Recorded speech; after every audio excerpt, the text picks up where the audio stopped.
or that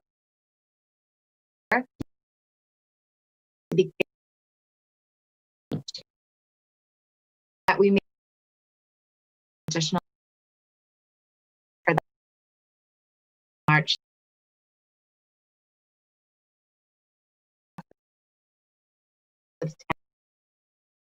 And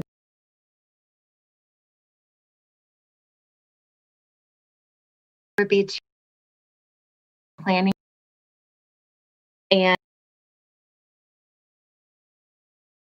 having a ready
quickly some of the certain and confident that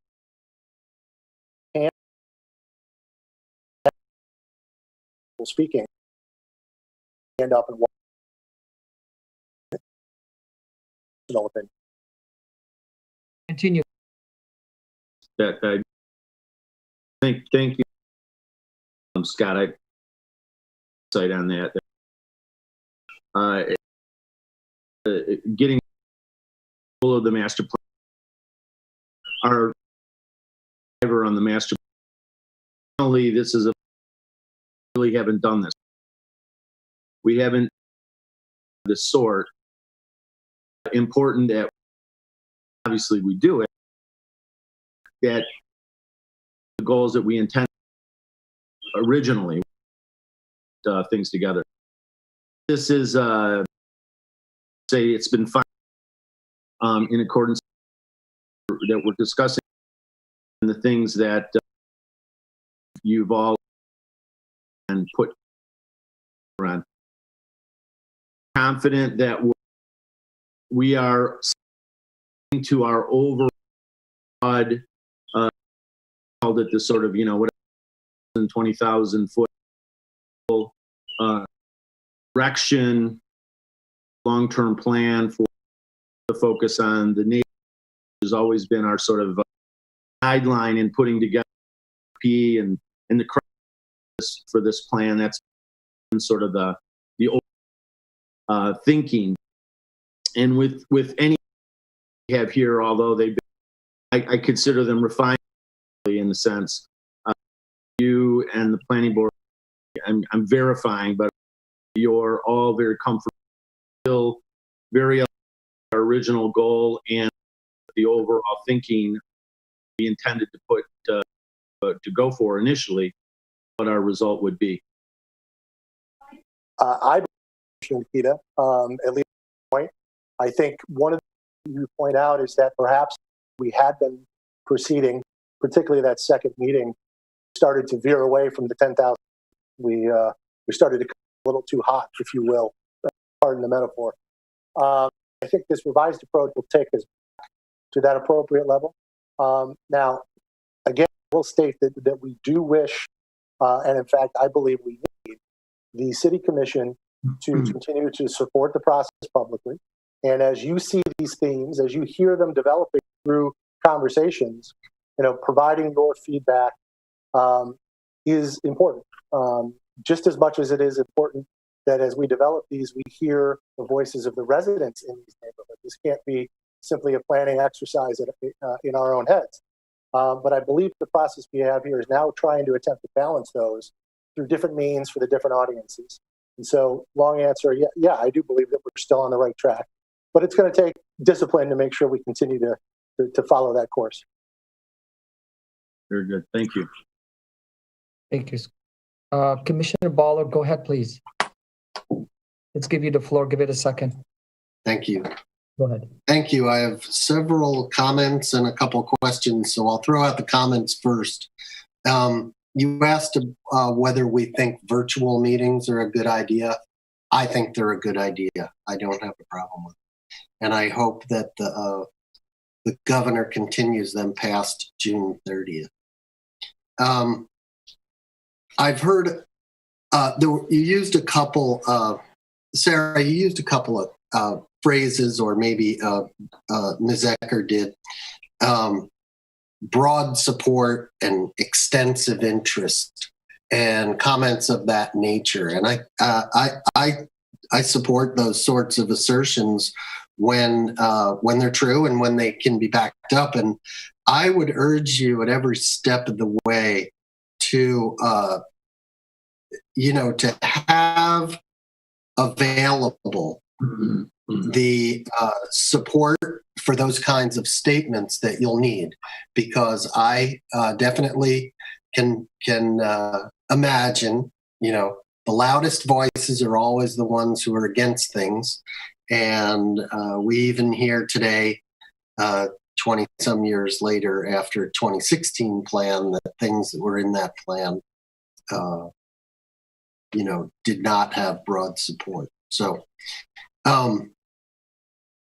so that's my second comment. And that's, very supportive. I know you have the data.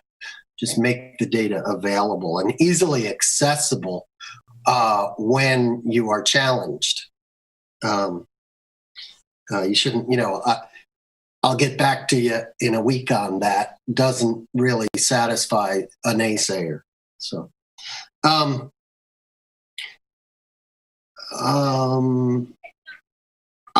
am curious. I have a couple of questions for Scott. Was this sort of unanimously supported by the planning board? Were there any dissenting votes or dissenting ideas on how you've decided to proceed? Well, considering they're all here, they certainly can speak up if the answer differs from the one I'm about to give. We have, as a board, worked together a very long time, and I think developed a very good relationship and working relationship and ability to communicate. We always discuss matters, and there are differing opinions throughout these conversations, but that's a good thing. They're a respectful discussion of topics. I think the plan you have in front of you is generally accepted by the entirety of the board.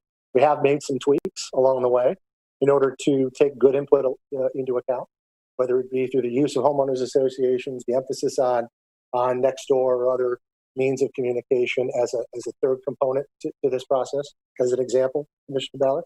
So yeah, I do believe that the planning board is aligned with this. Otherwise, I think I would have heard it, quite frankly, during the meetings and not. And I know Mr. Williams is never shy about that. So I think he did have a comment he'd like to make as well, perhaps, if that's okay.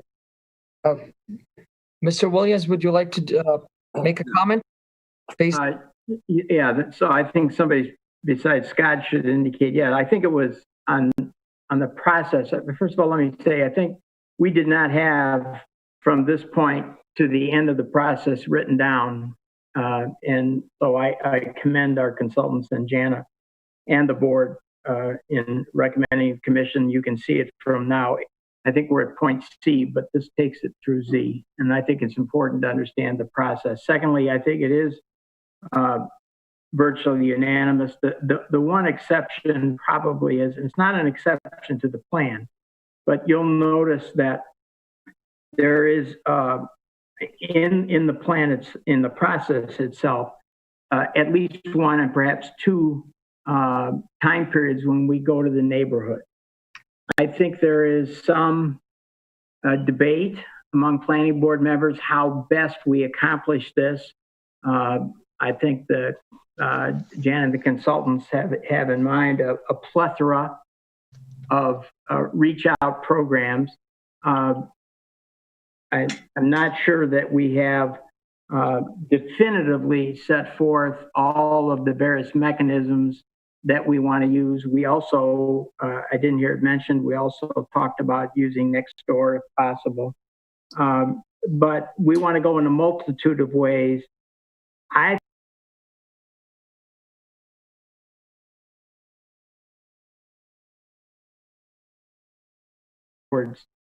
To get out to the neighborhoods in a very constructive way. But other than that point, I think what we came in the end, we said many approaches is better than a few. So as many as we can, we ought to do. I particularly think that because we sort of let this open in Sarah's, I personally believe that public input following draft 2 is important, and that we somehow make that possible. It's sort of outlined, but at that point it's optional. I think I really think it's important, both now and sometime when we get to phase 2, which is probably next year, that we re-engage the public. I'm hopeful, of course, that we can do that live, but there are no guarantees. That's all I have to say. Thank you, Mr. Williams. Thanks. Mr. Baller, you still have another question, correct? Yeah, I have a couple more questions and follow up.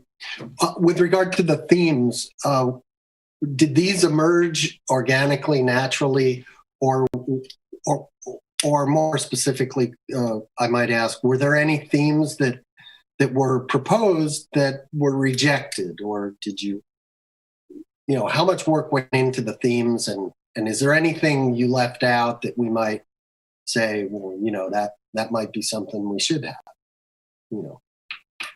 Is that question to Scott? Mr. Klein? Commissioner Ballard, I would say that the themes were a result of the first draft and the rather exhaustive, quite frankly, public engagement that was attempted on the city's part by the consultants. They emerge in the front of the document in the first draft, and as we continue to review the first few sections, it became very clear that they were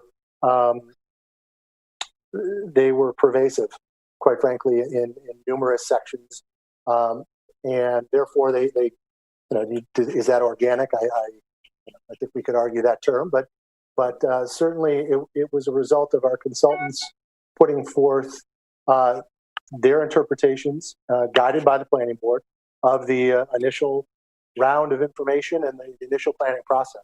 So, you know, part of what we will go through now is to go back through those with a bit of a more fine-tooth comb to start having a little more substantive conversations about them at the board level. And as I said, I don't know that all of them may remain when draft 1 or draft 2 is over.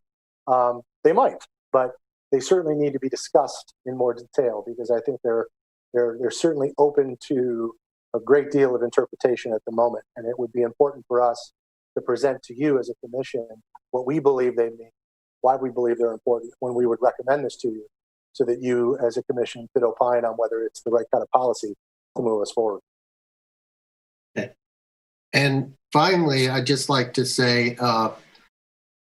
that, I mean, I see this, yes, as a good master plan is going to look at things from a very high level, and there has been a focus on the neighborhoods, but I think that also a good plan also dives down every now and then, and the way the first draft dives down on South Woodward, or on the intersection of Woodward and Lincoln or Landon, or how you look at Maple and Woodward, or any other number of sort of details that were included, recommendations for parking in the neighborhood, for example, and considerations downtown.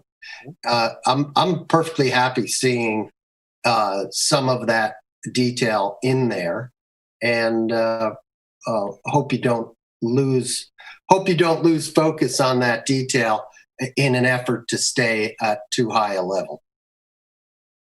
Thank you, Commissioner Baller. Thank you very much, and I really appreciate your work here, and I think you've done a terrific job, and I look forward to seeing more.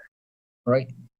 Thank you, Commissioner Baller. Again, I'd like to emphasize that keep the discussion as the ultimate goal from tonight's discussion is to really have a general agreement from the City Commission as to move forward with the identified themes, I should say, not finalized.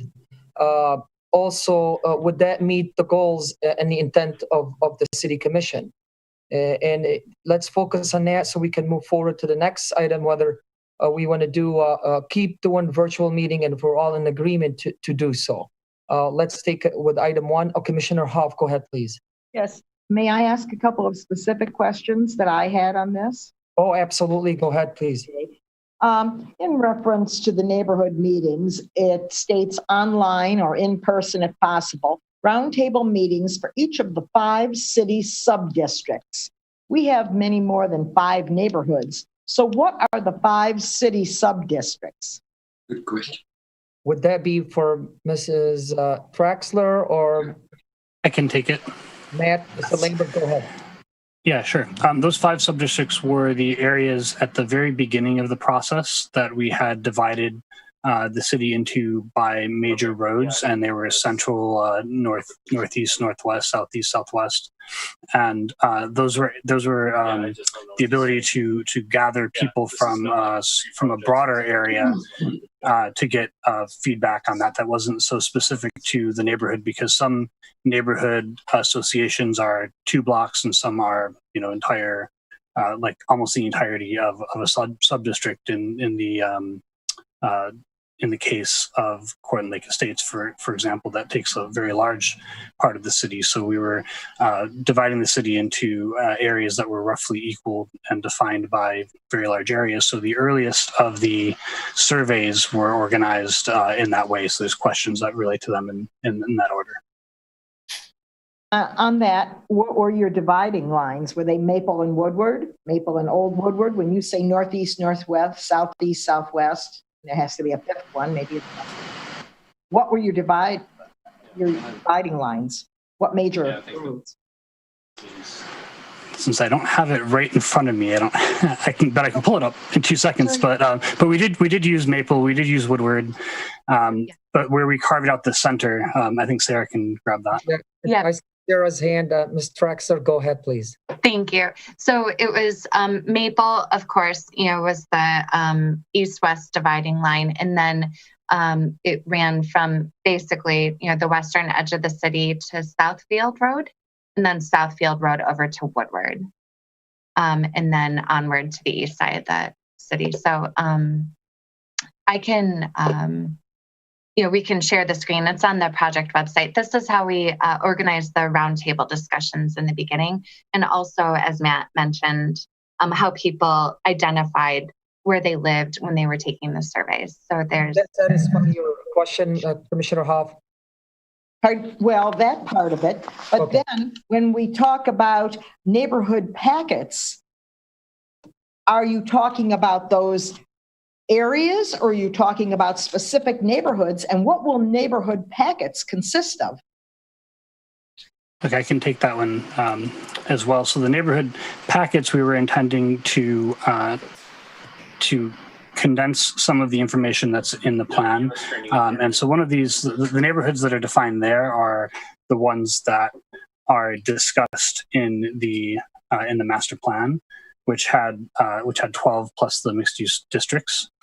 And so each one of those in the draft 1 master plan has associated with it a drawing that essentially consolidates physical recommendations from this plan, as well as the multimodal plan and some other previous plans that are already adopted.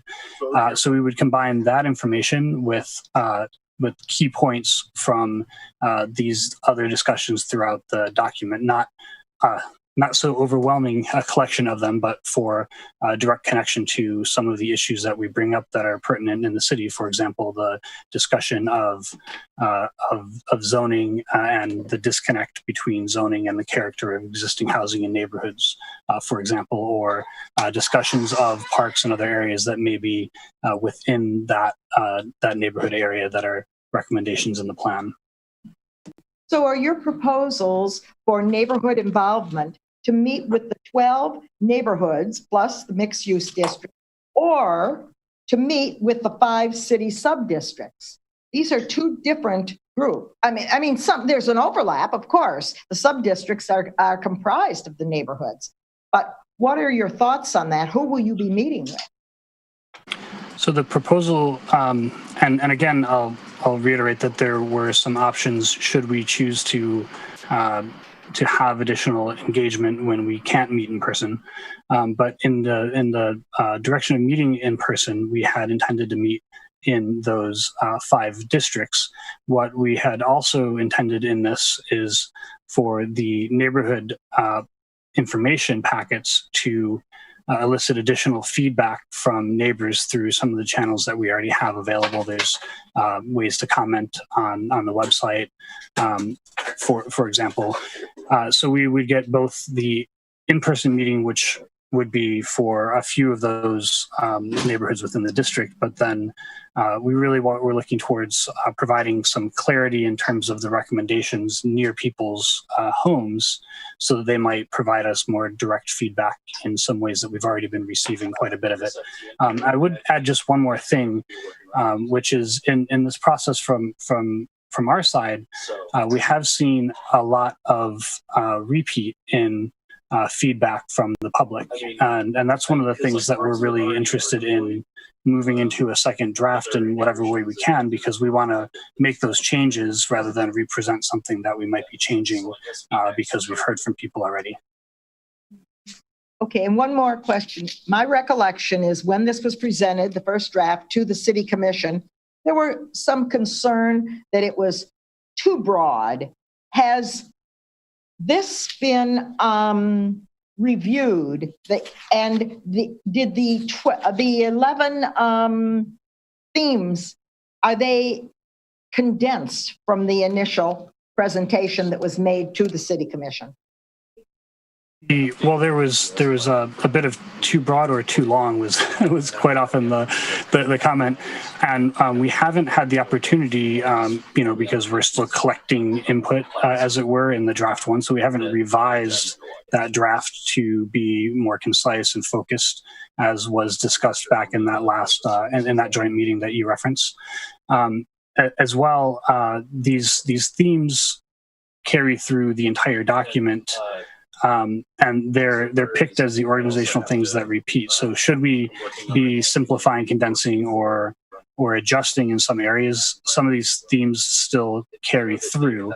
And in our discussion with Planning Board on this, that there is a desire to bring some of those themes into discussion with the Commission to verify that yes, this is something that we agree with, or hey, maybe this one item is a little nuanced, and the Commission wants to discuss it in more detail before we move forward on that.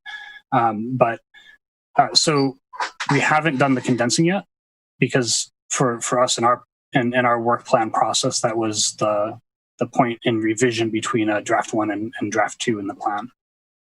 Thank you. Thank you, Mr. Lambert, also. Mayor Pro Tem Long. And Commissioner Host, I see your hand. We'll give you the floor next, okay? How you doing? Thank you, Mayor Boutros. I would, in comments to question 1, I am very pleased with this presentation. I appreciate the work that the consultants and the Planning Board put into it. I think that the hierarchy that they have proposed for the order of the discussion is appropriate. I watched the second meeting and I understand completely the concern about specific granular comment from neighbors about how something might affect their property personally. And I believe that there should be a place for that in the discussion. But at the beginning of the discussion, it did tend to derail the broader topics that the Planning Board was trying to work through. I like the hierarchy of the themes that they've proposed, and the fact that they are willing to say that not every theme is final, and that as part of the discussion for each theme, they're going to look at its appropriateness and its definition for the city of Birmingham. So I think that there's ample opportunity for all of us to participate as it moves forward. And I think this is a promising redirection. Thank you, Mayor Pro Tem Long. Commissioner Host, go ahead, please. Okay. Thank you, Mayor. Certainly, Sarah and Jana have outlined a very nice program. I want to emphasize that if this doesn't work out, and I'm so concerned about the neighborhoods, and the Planning Board has been gracious enough to notice that interest dropped off. I'm pleased to hear you think that interest is coming back. Chairman Klein, do you think there were enough people other than the ones that had to see you so to speak, when you had 61 people, that we can proceed virtually? I'm asking. Commissioner Host, I understand the question completely. I would be lying if I told you I knew the answer to that. There are a number of people that are remoting into our meetings now that on a regular basis that never did so before. We have not published anything to try and solicit comments or input from folks on the master plan. My educated guess, as best I can, is that if we did put forth that effort, there would be residents in this community that would join and participate. I know there are one or two on the call here tonight. So that is my opinion, but I have no metrics for you to back that up. Well, I appreciate that, Chairman, because I think about this a lot. How are we going to engage the people in the process? And I guess we got to just put our toe in the water and see what happens. But I am in no rush, and I say that as a compliment to the timetable you have given us, which I believe shows that you're not in a rush. And I truly like that sentiment, mainly because I'm concerned that in the current pandemic and the family life and everything, that this is something that is not on a family's radar or our residents. It's, Jana and Sarah's job to see that that gets out there. But anyway, I'm skeptical. And the only real question I have is on your theme number 4. Help me. Who came up with the idea of affordable housing? Has this been something, maybe this is for Sarah, was this something that residents brought up? Yeah. Or Chairman Klein, please. Before the consultants jump in, let's just be clear that we are not talking about affordable housing as it is defined legally. And as Commissioner Host, you know it to be defined. Any reference to diversity of housing and the ability to provide housing at different financial levels is looking to ensure that we have a sufficient stock of homes that are attainable for a certain demographic, financial demographic that this community feels is appropriate. Now, there's a lot to discuss there. What is that level? Should we do that? But it is not affordable housing. It is not an attempt to do anything other than to discuss whether or not we can and should do everything within our power to provide an economic diversity of housing stock within a window that we as a community and you as a commission are comfortable. So with that big disclaimer, Matt, Sarah, I don't know if you have anything else you want to add. I see Mr. Lambert's hand. Matt, you want to say something? Go ahead. Sure. Well, that was a very helpful disclaimer. I would only add that this came up to us in, I think, all but one of our roundtable discussions, and the one that it didn't wasn't the initial first set of discussions that we had with the public, and the one that it didn't come up in. No, it came up in that one as well, which was the not well attended, that last one, but the discussion there was concerned with schools and families being able to afford to live in the community and continue to send kids to school. Most of the feedback that put us on that direction were from older adults in the community who were hopeful to downsize somewhere within the city and remain in their community.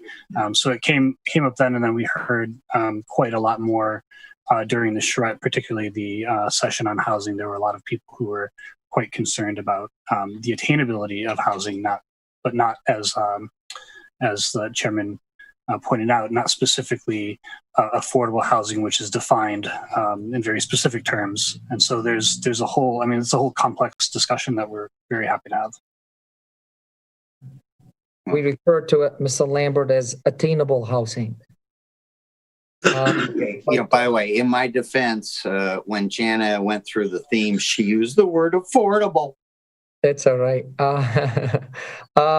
Commissioner Baller, let's keep it within the directions to pretty much have an agreement to move forward with moving forward with the themes, and then on the yes or no on the Zoom. But I heard you saying you support the Zoom if should we continue to do Zoom. But go ahead, Commissioner Balla, please.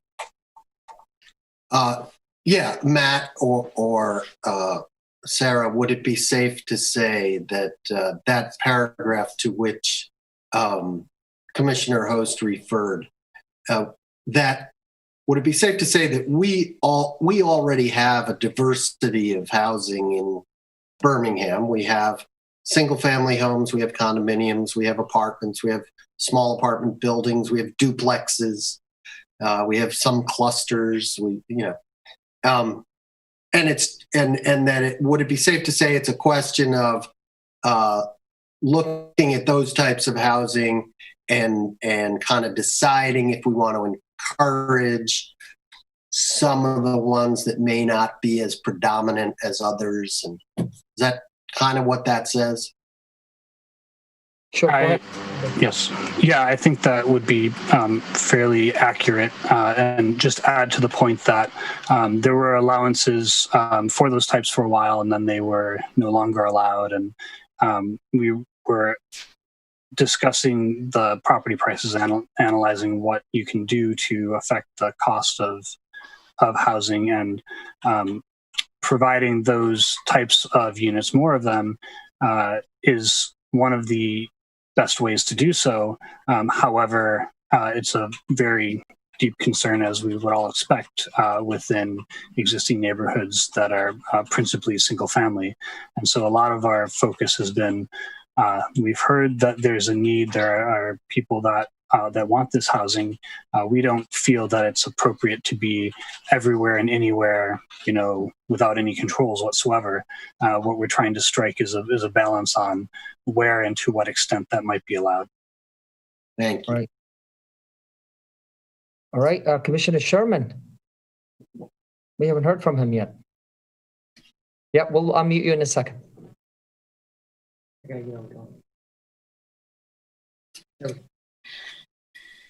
Oh, 1 second, Commissioner Sherman. Here we go.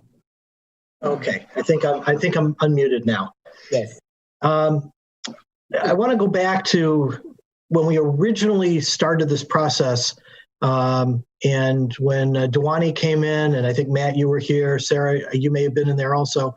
One of the key points was this is really a plan for the next generation. This is not a plan for the people who are in their 50s, 60s, 70s, 80s, but for the next group that will be really enjoying the fruits of this plan. How have we been able to attract that younger generation to make comments on the plan? Mr. Lambert, would you like to answer that? I was wondering if Sarah had more of that data, but I can tell you from the surveys. So where we got the most face-to-face interaction with younger people was during the drop-in clinic time, where we were busy all day talking to folks who came in, but we tended to see more families and younger residents who couldn't come in the evening time, or we held it on the weekend. They couldn't come during the week. In terms of the surveys, people under 25 are not particularly well represented, but each of the other age brackets was fairly well represented, more or less equally in respondents.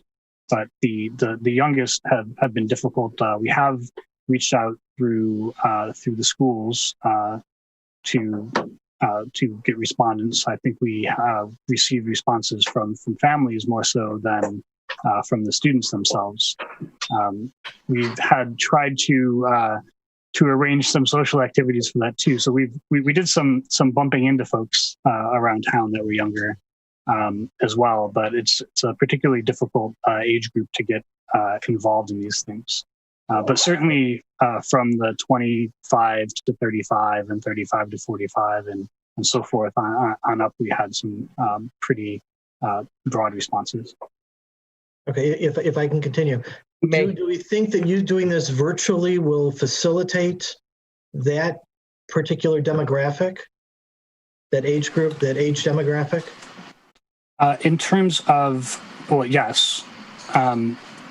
Maybe not in terms of a meeting like this, but in terms of providing more means of feedback that is not time limited to, in the evening, come to this place. But, we saw a lot more interest and input in the surveys than anything else. And I know that that Commissioner Baller had discussed other means of providing for input at prior points. And now that we find ourselves in the situation that we do, there happen to be a lot more of those types of means. And so we looked at some opportunities for that and the optional ways to engage should we not do it in person. Okay. Which was kind of my question. So that's great. Okay. All right. All set.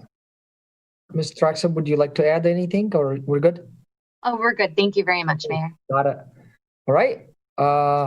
Commissioners. Commissioner Nikita, I see your hand. Just a real quick point. I wanted to stress, as you know, all of you that know what we've been doing for the last 20 some years is implementing plans is a priority, and I think we've done a pretty good job of actually doing that. So we don't like plans that sit on shelves and don't get done. And one of the key components is a strategy for some clarity on implementation. And I think that you who were involved in the 2016 plan know that was one of the key components of us being able to implement that plan, is some level of clarity of doing something right away, doing something in the midterm, and then the longer term, knowing that that steps now will lead to successes later and the like. So I just stress again that we recognize, as stated earlier,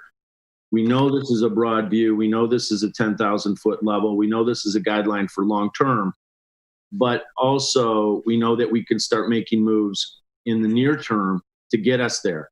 And so I would just stress that as we put together, for all of the team involved here, as we put it together, that we stress clarity and steps in the near and the long term, so we can actually use the plan properly for implementation and actually achieve it. So keep that in mind as we move along and as we firm up and pull together the ideas. But I think we're on a good path, so thank you. Thank you, Commissioner Nikita. With that, I'd like to open it to the public. If there's no other commissioner comments, a question for only please related to the master plan. Help me out if I see any hands. Commissioner Baller, are you raising your hand?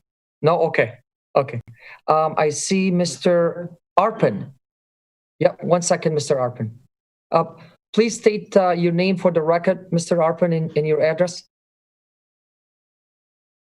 My name is Jim Arpin. I live at 411 South Old Woodward. Okay. Can everybody hear me? Yes. Okay, good, thank you.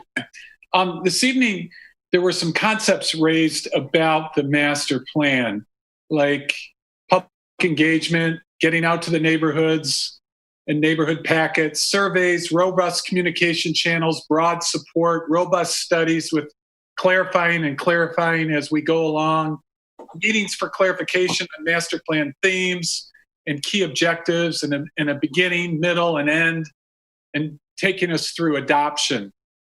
As a supplement to the master plan, there was a D5 sub-area study. And my question to Sarah, Jana, and Scott is, those concepts that I just reviewed and we talked about this evening didn't seem to be part of the D5 supplement to the master plan, the D5 sub-area study supplement to the master plan. And I just wondered if you have any comments regarding that.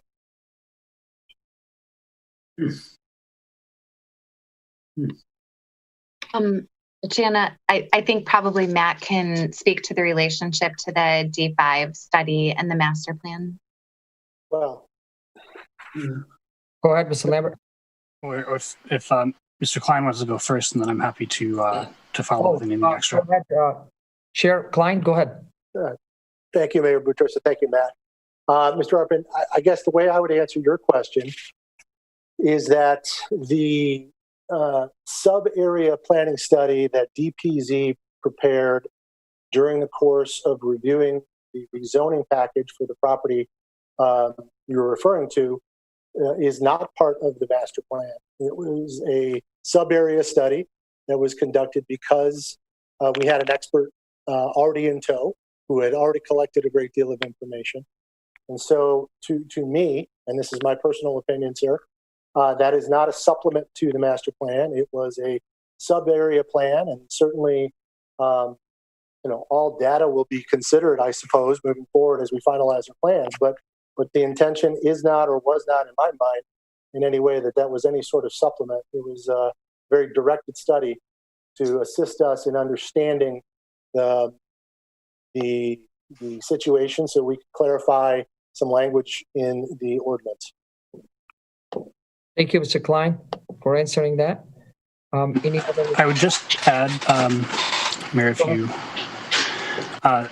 that absolutely it's a study that is not part of the master plan. However, there's an important recommendation in the master plan that relates, which is the discrepancies in zoning that currently exist as something that affects not only the Southwold Woodward area as it does much of the rest of the city in various ways. And one of the things in that study, we looked at the adjacent zoning and the triangle and the downtown and the neighborhoods and so forth. And as we found in neighborhoods, we've seen that there are a lot of similarities, but nuanced differences that lead to a recommendation that the zoning be re-coordinated overall. And that's not something that would be part of a master plan process, but a recommendation going forward. Thank you, Mr. Lambert. Any other public comment on the master plan? Mr. Bloom? Hello. Can you hear me? Yes, please state your name for the record. Can you hear me? David Bloom. Can you hear me? Yes, go ahead. Yeah. Thank you for allowing me to provide a public comment. The first thing is I want to say how lucky we are as a community that we had the previous master plan. I think it was done in the early 1980s, and how robust and thoughtful it was, and how it explicitly delineated that the downtown stays in the downtown. We have a buffer around it so we don't get neighborhood encroachment. And then the neighborhoods are the neighborhoods. And that's been slowly dismantled piece by piece over the last several years. And now we have a plan that says we're going to have seams and more dense development along those seams. And I'm curious as to whether that clamor for that is because the theme hasn't gone away and there's been pushback about it already. If residents are asking for that, or if developers are asking for that. And if we do want more dense housing opportunities and opportunities for multifamily housing, I don't think it should be abutting someone's backyard and wrecking their property values. And the prime place to do something like that would be to have a really good long-term vision for doing something like this in the Triangle District, which I would totally support. So the number 6 on there is being a recurring theme. I keep on seeing it. I'm wondering I'm curious. I'm not looking for specific names, but is that really being called for? Is that something that developers want? And finally, previously the master plan excluded the whole Bates Street section and that property there, which could park or housing or whatever it ends up, and it was excluded from the parameters that the consultant was looking at. And given that project is over now, the Bates Street bond thing, that property is now a big open piece of property, and we should be including it in the master plan. Thank you. Thank you, Mr. Bloom. Mr. Lambert, would you like to answer that question if you don't mind? Sure. We actually didn't hear demand specifically from any developers. What we were reacting to were two things. One, I had already discussed in terms of, a goal of having some more attainable housing. But the other, and I think this maybe explains, the 1980 plan versus later, is that, the world overall changes, as we all know. And within the last decade, planning really all over the country has been moving in the direction to reintegrate some of these types of housing that, frankly, had not been well regulated and led to the shutdown of their use. You have existing in the community some really wonderful examples of small multifamily buildings, duplexes, and townhouses, and you have some pretty bad examples of the same. And so they were not particularly well regulated. There was a lot of pushback, and that sort of shut down the development of those types across the country. And again, in the last decade, there's been a much broader movement to reinstate those as a way to address the issue of attainable housing in a way that has less of an effect on adjacent neighborhoods by being smaller scale than would be excessive development sort of everywhere. So it's both the attainability and also this changing planning practice. Right. Thank you, Mr. Lambert. With that, any other public comments? Mr. Reagan, go ahead. Please state your name for the record. Paul Reagan. I live on 997 Purdy. I'm concerned about the process that's used for citizen involvement. Having been through a number of these processes before, there's a difference between tell and sell of prepackaged themes and legitimate citizen involvement. There's a big difference. And as I see it, it looks like the former rather than the latter. And that's very concerning to me, not just in mere numbers, but the origins of some of these themes are, in my view, suspect. That even though modern planners may find them in contemporary thought, but Birmingham is a special place where people didn't move to Birmingham for diverse or affordable housing. They moved here largely because it was a exclusive place, a safe place, a livable place. That doesn't sound like apartment buildings to me. And that's what I'm hearing. Whether they're sequestered in a triangle or they're forced into seams is going to make a big difference. But regardless, you're going to get a lot of pushback. It's going to continue regardless of how you package the involvement. That's the one thing. Also, when I look at the themes in the plan, there's something that's noticeably absent, and that is the integration of East Birmingham with West Birmingham.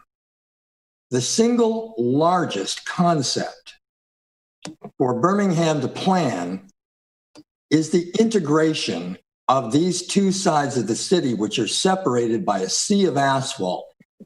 And the only way that I know of is bridging, pathways, elevated pathways that perhaps join at the second level of a commercial building that enable pedestrian walkways to and from.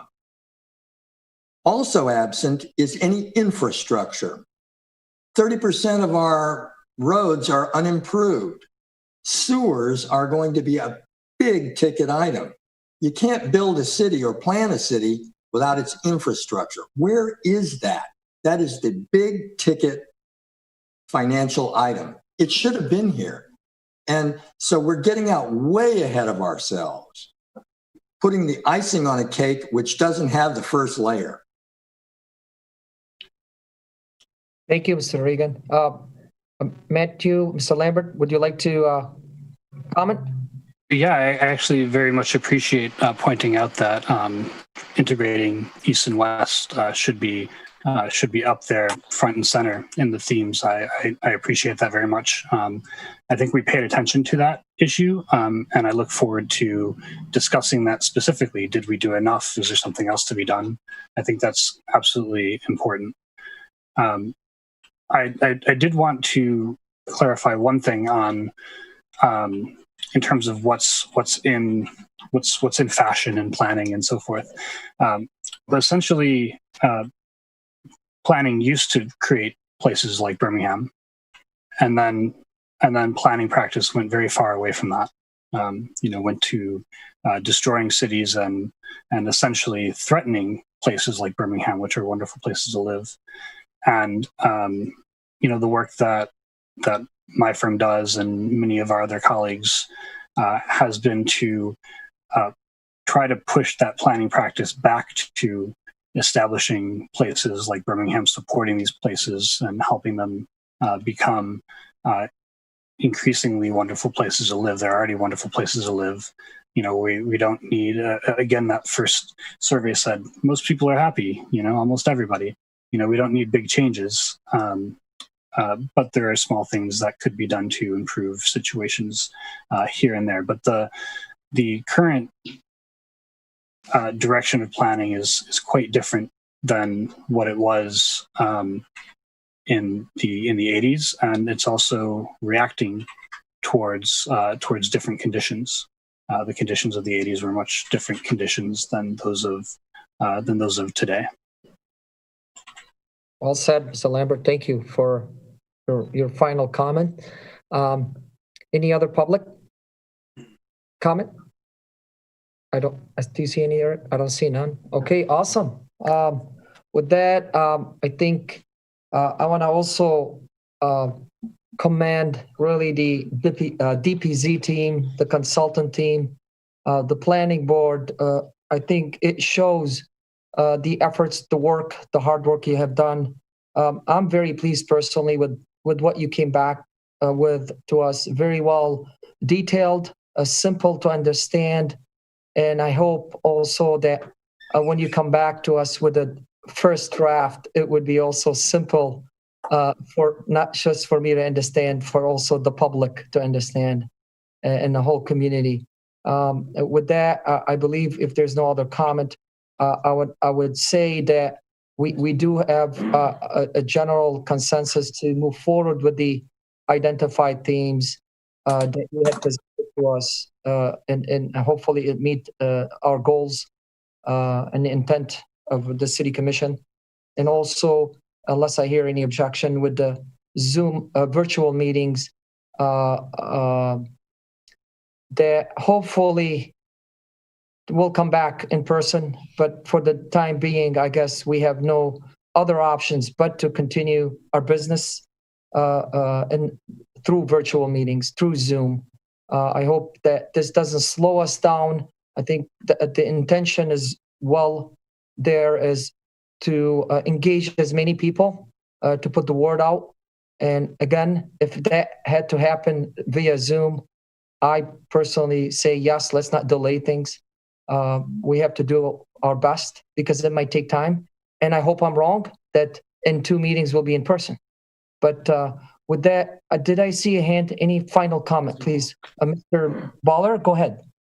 Yeah, just very quickly, I think it might make sense to have an affirmation from either Mr. Klein or Ms. Ecker or one of the planners that they got what they came for tonight. Oh, sure. I see noddings in the head when I was thanking them, Mr. Baller, but go ahead. Being asked for a public affirmation. Well, I mean, I hope that was not intervention, an affirmation. No, I appreciate the input, and I think we received your support and very good questions, and it seems like we're aligned moving forward, unless I misunderstood. So I appreciate all of the time that the commission has and the guidance you've provided. And I would add Go ahead. that we're eager to move forward, not to close out a project, but we're eager to move forward to make revisions. Sure. That we've heard from many people, from all of you, from people in the public, so that we can review with new eyes something that may fit better the direction that the city wants to go in than where our first draft is, and that's what drafts are for. Thank you again, DPZ team, consultant team, planning board. We appreciate you. I move to our second item on our agenda here is the lot combination review process. I personally have decided not to participate in this discussion as I have a pending lot combination approval. With that, I'd like to give the floor to Mayor Pro Tem Long, please, to lead that discussion. Thank you, Mayor Boutros. You're welcome. So we are now on item 2 of our joint session with the Planning Board lot combination review process. And Ms. Ecker, were you going to introduce that? Yes, I was. Just as a little bit of history, as you know, the City Commission in the past has not approved lot combinations, but back in 2016 or thereabouts, there was a request made for the Planning Board to draw up some language that would set up a process for the City Commission to review lot combinations, similar to what we do with lot splits.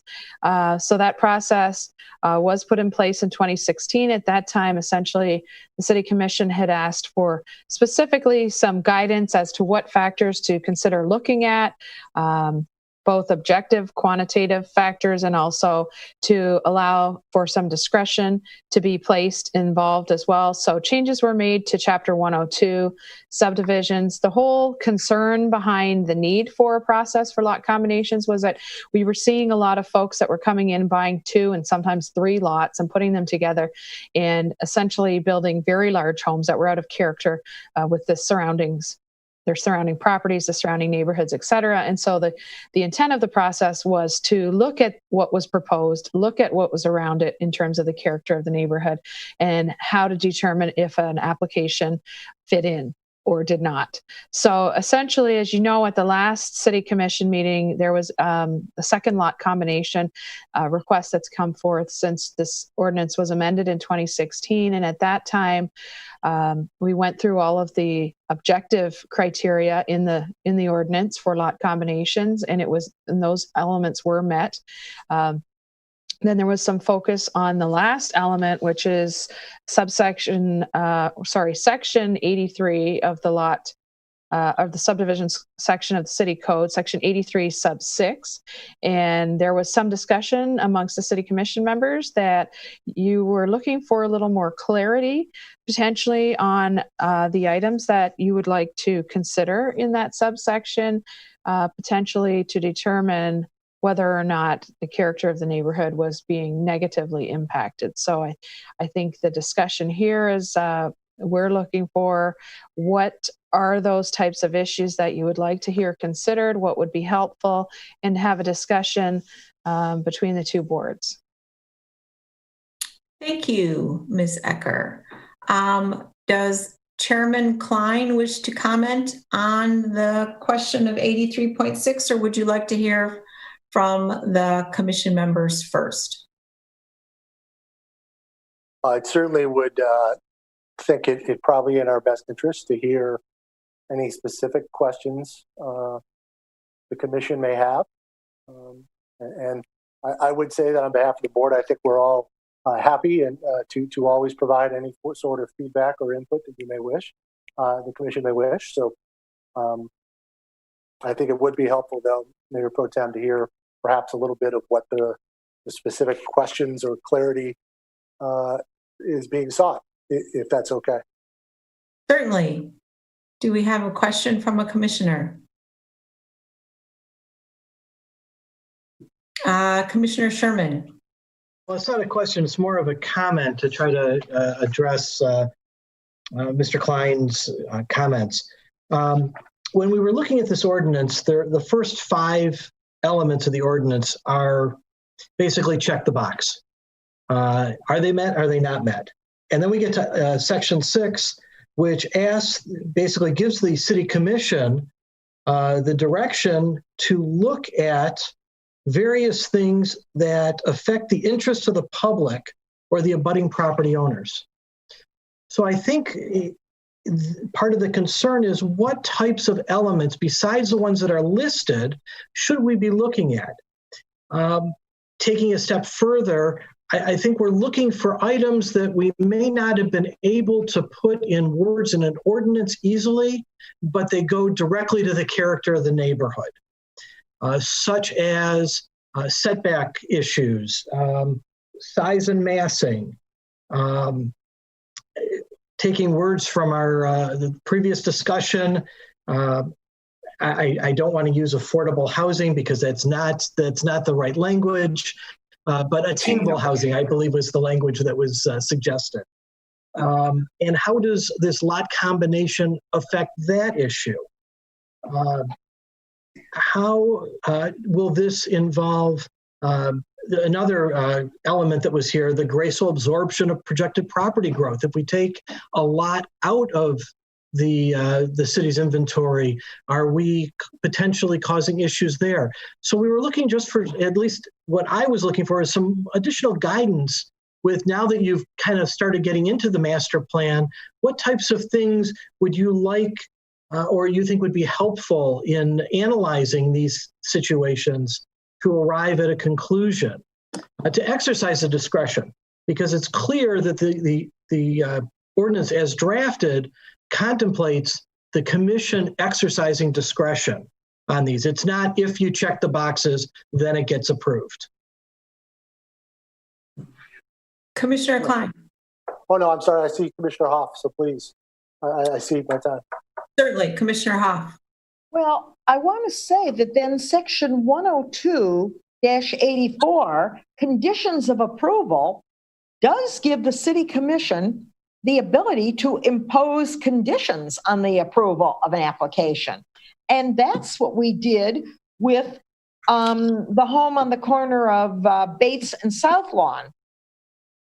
But I didn't get the impression from the commission that we want to do that with every request for a lot combination. And that was unique in that they wanted to put accessory structures on the second part of the lot rather than a home that occupied both lots. That was a little unique situation. For the reason for the lot combination was not the same as most are to put a larger home on.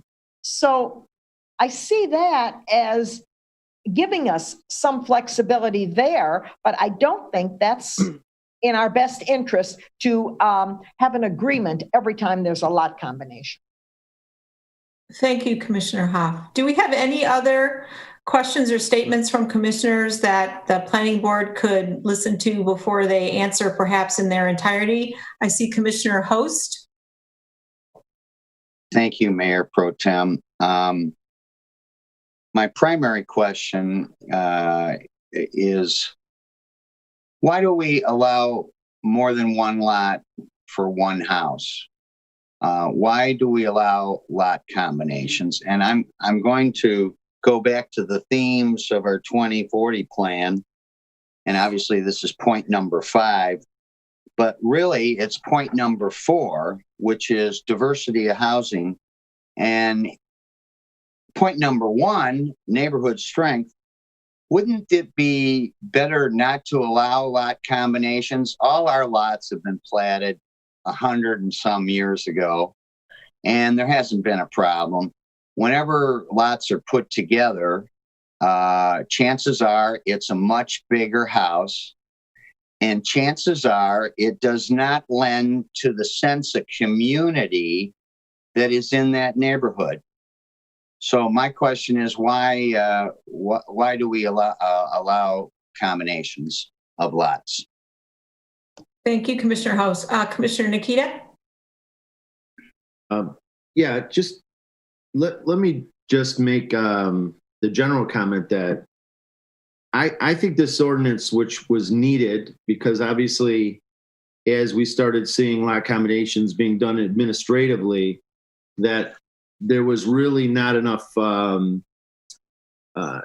wasn't enough guidance to direct those approvals in conjunction with what our sort of goals for the neighborhoods and where we wanted to go with our certain streets and parts of the neighborhood. So I was very strongly in support of actually creating some level of a guideline. And of course, it's odd that we were doing lot splits in a way in that. So I've been supportive of this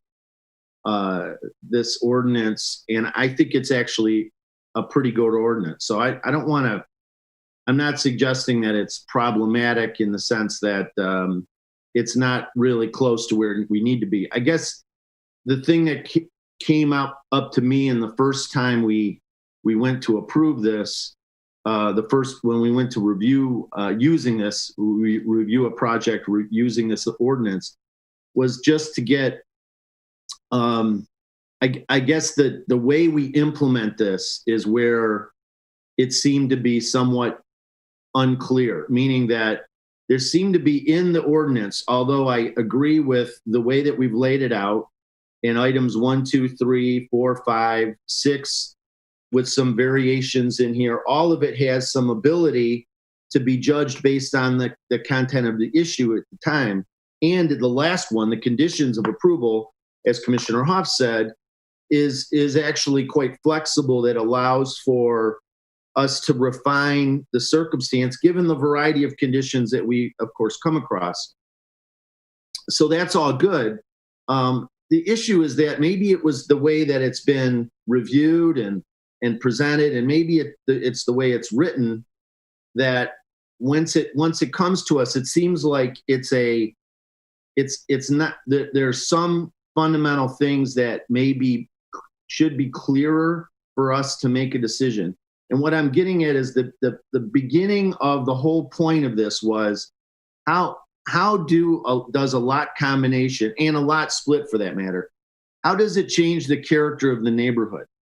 How does it solidify or enhance the character and conditions of a neighborhood that we think is well established, and now we have this change?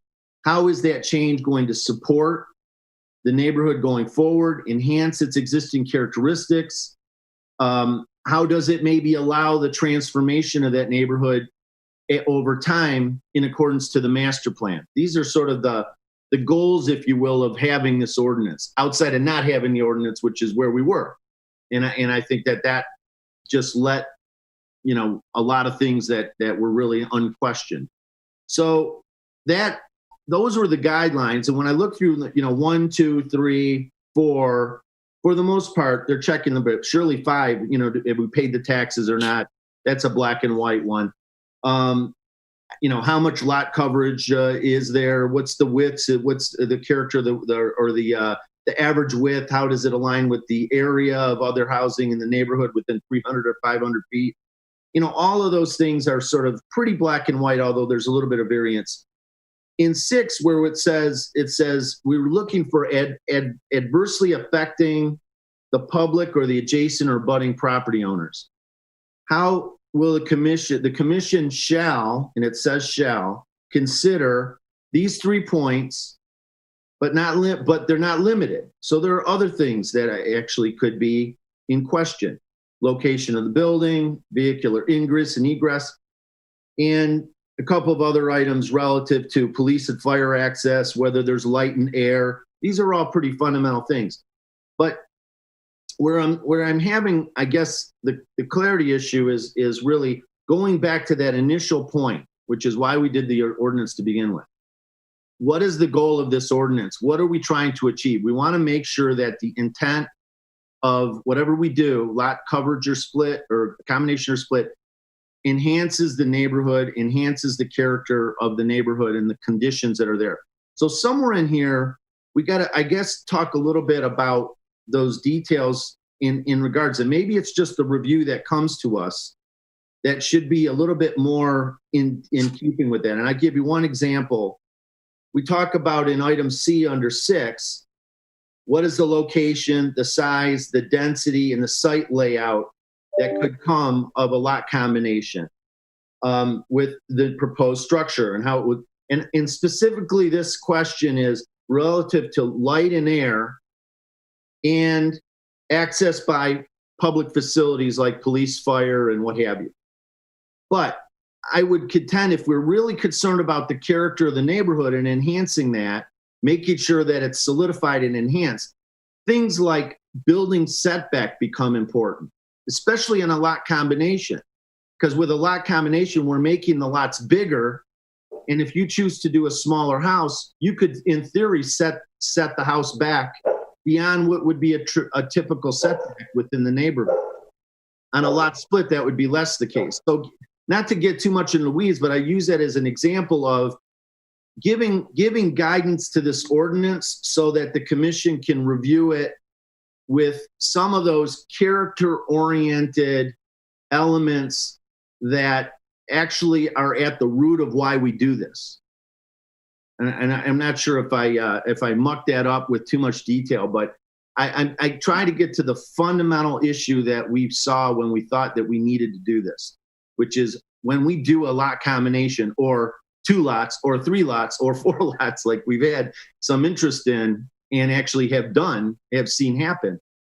How has that combination negatively affected that neighborhood?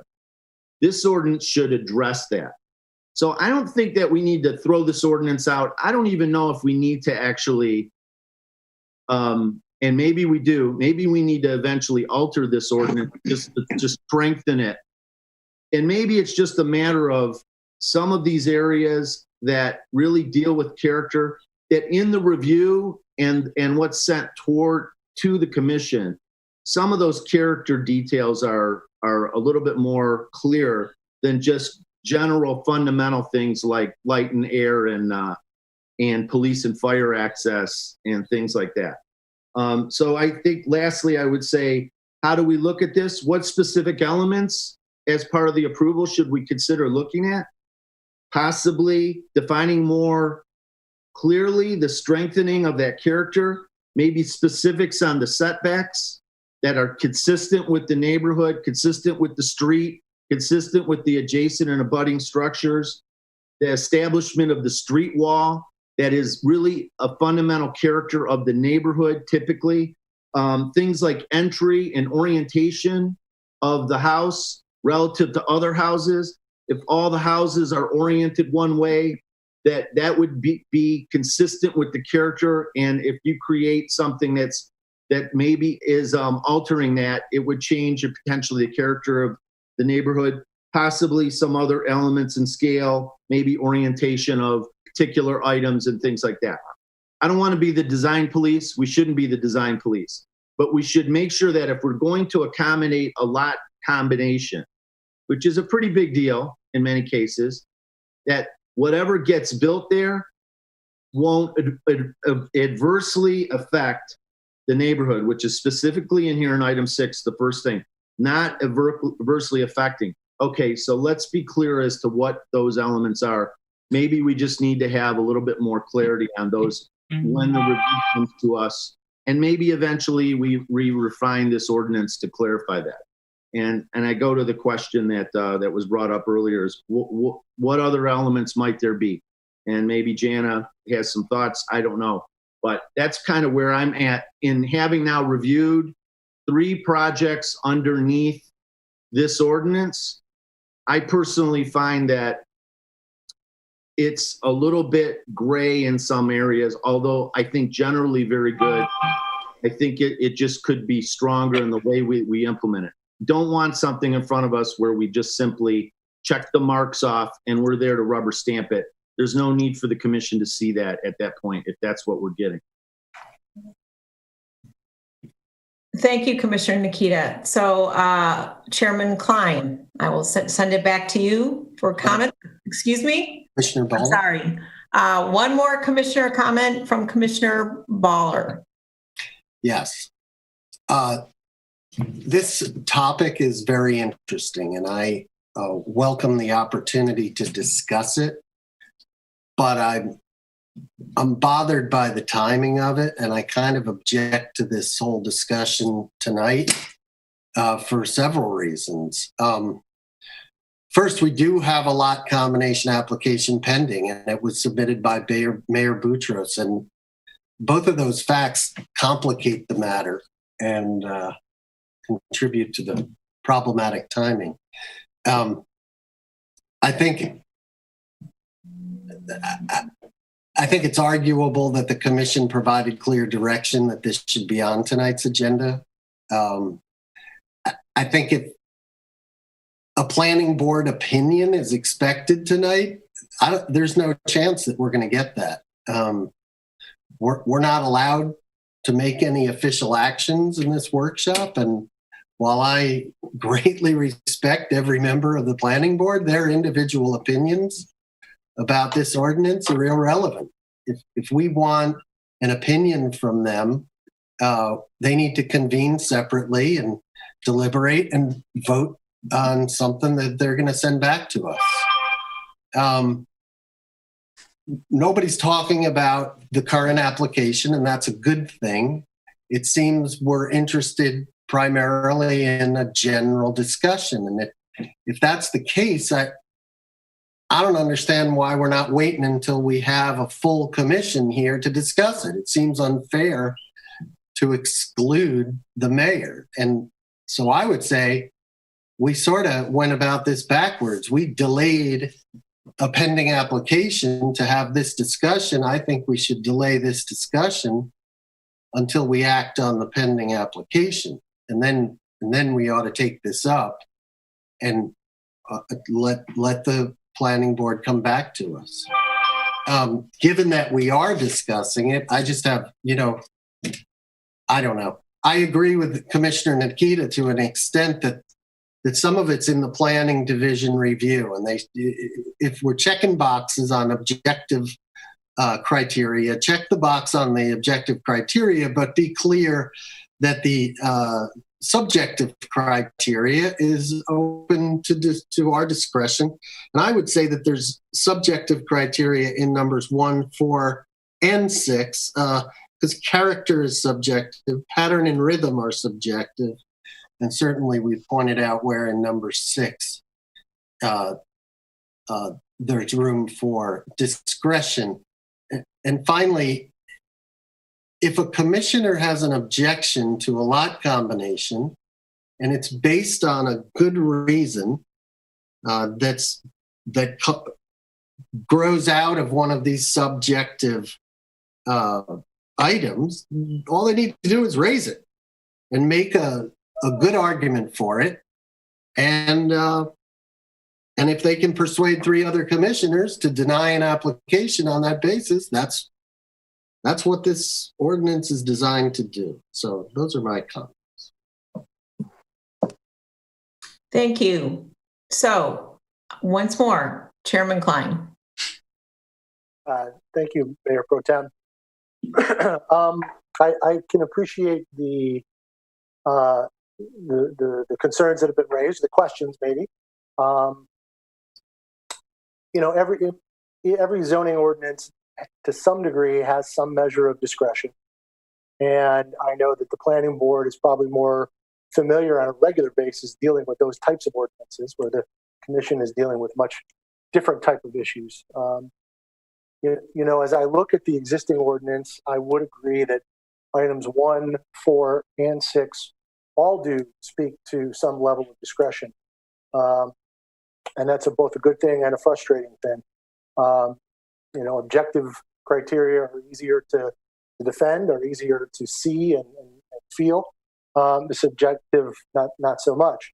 But I think you've hit on, even in asking your question, you've hit on what I would consider to be the important factors, which would be how the combination, what the combined lot at the end of the day, the combined lots would look and feel like in relation to the existing neighborhood.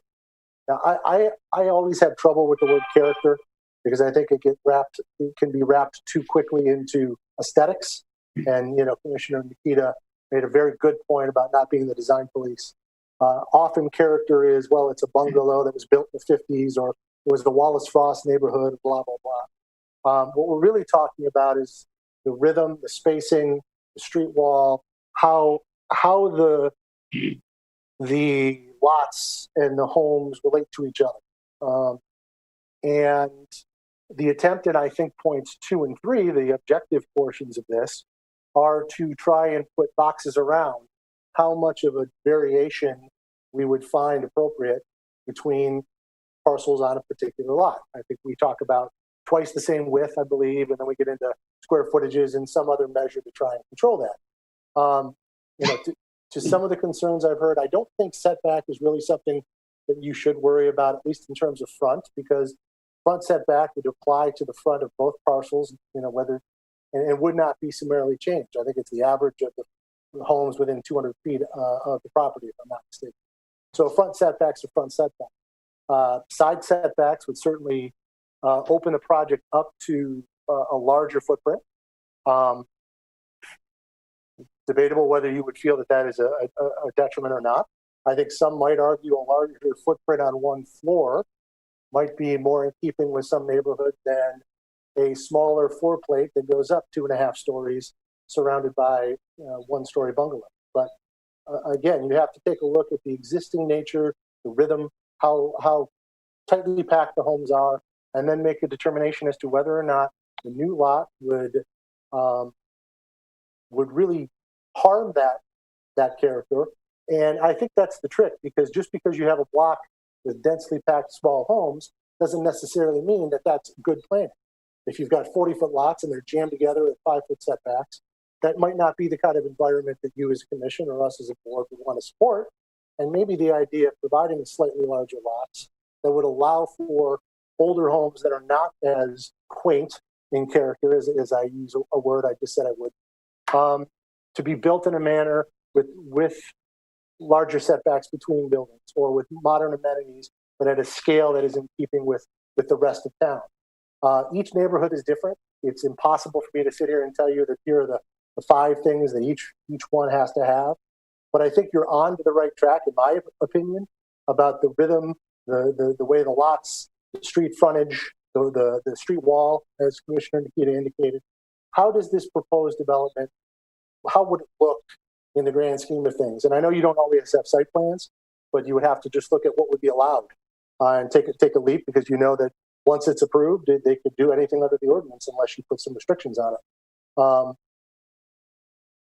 Lastly, with regard, I think there was a question about how the master plan plays into this. I think Mr. Sherman brought it up. Certainly, I don't think that I have any real input on the current master plan draft and how it impacts this discussion now. But I think you do raise a very good point that the current master plan draft does discuss the idea of zoning being realigned to existing neighborhoods. And instead of attempting to have a one-size-fit-all, look at different neighborhoods and see whether your zoning should be modified, what's allowed in each district or in each neighborhood. Pardon. Certainly the idea that could extend, if that was something that we as a community decide to do, could extend to more detailed restrictions or requirements on the size of lot combinations in different neighborhoods versus others. Certainly seems to me to be a natural leap, but we're really talking way down the road, in my opinion, into the implementation of said master plan. So I hope I've answered your question. The one that I will not attempt to answer, and I will punt vigorously to Mr. Currier, is anything related to whether we can or should ban any sort of combinations, and I'll let the lawyers answer Commissioner Host on that one.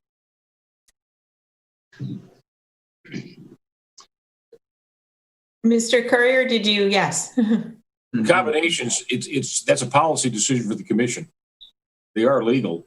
It's a policy decision if you want to have them or not, and what conditions or what criteria you want to look at them is consider when approving or disapproving them.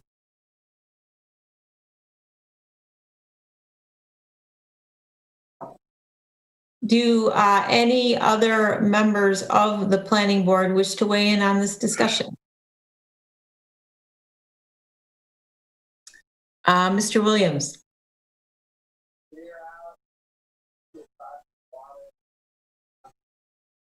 Could we unmute Mr. Williams?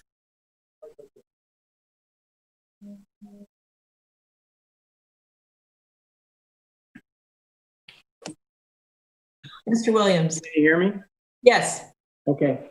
Well, I'm not sure where we are on this. I'm assuming that, because I didn't hear anybody say no as to 102.84 in conditions of approval. So I think the idea of discretion to the commission on a number of the issues that have been raised would survive.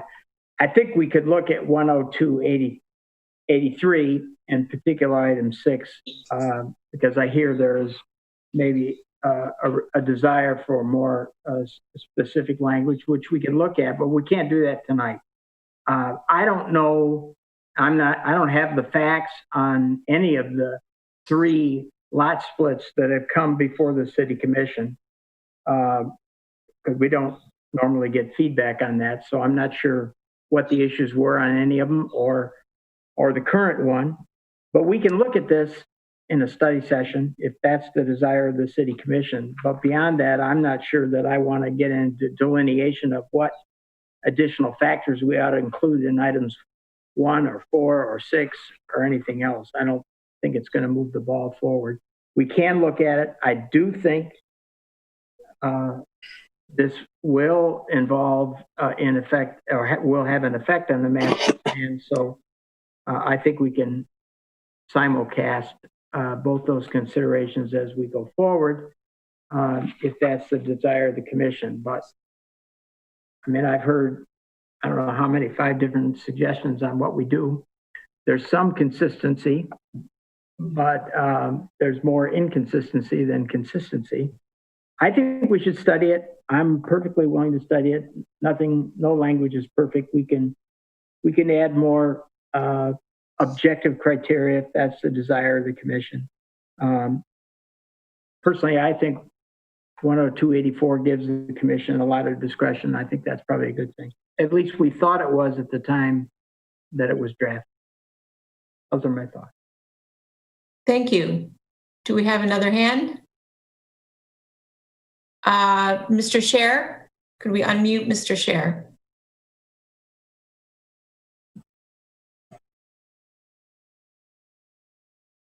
I think Brian touched on, maybe the key element, which is there's a philosophical decision for the commission to make about whether they want to limit their discretion. If you change the ordinance, the more detail you add, the more you limit the discretion, the easier, I suppose, it may become, or the more comfortable it becomes to make a decision, but the less maneuverability you have when an unanticipated situation that you would identify as something that's undesirable, but that an applicant may posture themselves in such a way that it's difficult for you to turn it down. So while we can certainly look at it, and there certainly are other, words or thoughts that could be expressed, think carefully about whether that's something that you want to do, or whether, as I remember the discussion, we thought that given the variability of the neighborhoods and the situations, it would be better to have more rather than less discretion on these types of matters. Thank you. I saw Ms. Boyce had her hand up. Yep, thanks. Well, to start, when this came on the agenda, I went back to look up the history of this, and because it's been a long time now, and I remember what caused it to begin in the first place, and some of the combinations that were especially concerning to everyone. And the only history I could really find on this was a joint meeting on June 20th in 2016, where there was a discussion about the desire to do something to change the status quo and to get some restrictions in place because some developers were really taking advantage of the lot combination. Beyond that, the next thing I could find was July 18th, 2016, where draft language was presented to the City Commission and approved. I have no recollection of the planning board discussing this separately. I mean, perhaps I wasn't at one of those meetings. I tend to be at most of them. And nor could I find anything minuted anywhere that showed this was a separate agenda item for the planning board. What I think is important about that is the July 18th meeting, which was just the city commission when this language was adopted, there were comments from commissioners that this was sort of a way to stop what was happening from continuing, and that this should be part of a master plan study when we got to that point in the next soon period. So specifically, it said that in the minutes from the commission meeting, July 18th, 2016. And again, I'll repeat, I never recall the planning board talking about this separate of our joint meeting just weeks before it was adopted by the commission. So having said that, I went back to look, of course, at what's in our packet and what the current 102.83 section says. And it seemed, in my opinion, and maybe it's just my background and what I do, but there were contradictions with points 2, 3, and 4 really, to me, contradicted item number 1. And I feel as though if we had discussed this and I had been part of it, I would have raised that. I don't think the ordinance is especially well written, and I can understand why it's confusing and has caused things not to go smoothly. That said, I do believe when we get into the master plan in more detail, particularly in our themes 4, 5, and 6, which specifically address the residential neighborhoods and the density. And we saw in some of the preliminary proposals for the master plan that there were suggestions of areas that might be better served to be more dense, and other areas where, in fact, lot combinations might be more appropriate. So they started to highlight some things for us to look at that would make more sense in the city overall going forward.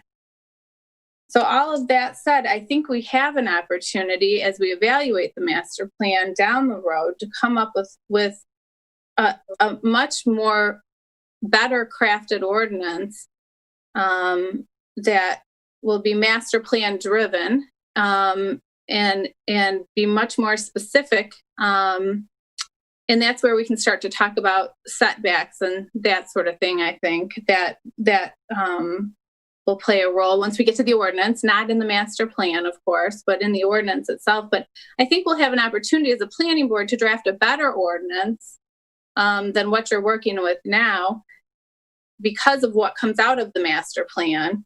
And even so much so that maybe this ultimately doesn't even fall in the lap of the city commission. If the ordinance is well enough written, perhaps this can go back to an administrative level if we do a good enough job with the findings from the master plan. So I would be in support of looking at it again for sure, because I think the ordinance we have now isn't very good, but I don't think we can do much for you until the master plan is better developed. And in the meantime, obviously I think you have to follow the rules that have been set up. So that's my 2 cents. Thank you. Would commission members, board members Boyle or Jeffries care to comment? So we haven't heard from you yet. Mr. Jeffries. Could we unmute Mr. Jeffries, please? Yeah. Okay, can you hear me? Yes. Thank you. Okay, just a couple points. One, the master plan previously, as far as I could tell, didn't really get deep into neighborhoods. So, I think to Janelle's point, the next one really does. I think as we get into that, we'd be able to come up with a much better ordinance. Second, I think in some cases these these combinations can enhance neighborhoods. I do a lot of walking, as a lot of you do, and I see these homes that you know, maybe they were platted a long time ago, to Commissioner Host's comment, which they were, but I don't know if subsequent to that things happen. I mean, they were platted before we even had a master plan in 1929 or whatever. So they may not always be in the best interest of today.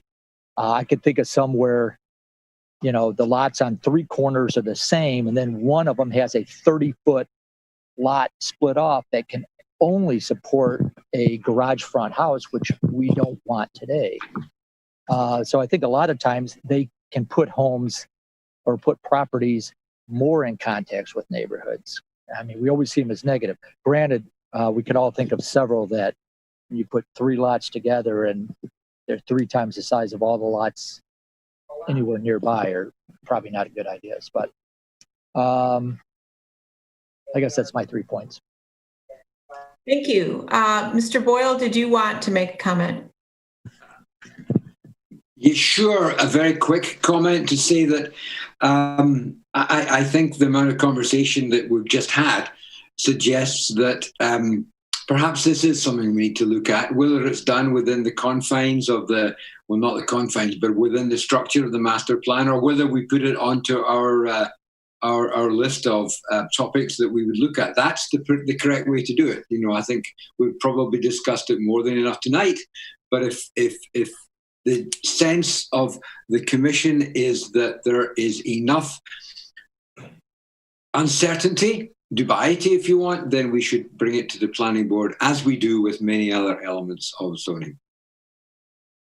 Thank you. I see Commissioner Sherman has his hand raised. Well, I appreciate Mr. Klein's comments, because they did give us some guidance as to what types of issues we need to explore when we're dealing with our discretion under item 6. It seemed like most of the other comments were bringing this back to the Planning Board for further review and revising the ordinance, and that's not exactly what we were looking for, at least not in my mind tonight. We were looking more along the lines of the comments that we got from Mr. Klein as to types of issues that we should be concerned about under the current ordinance. That was it. That was what we were, what I think we were looking for, to make sure that we're considering all of the issues that should be considered pursuant to our discretion.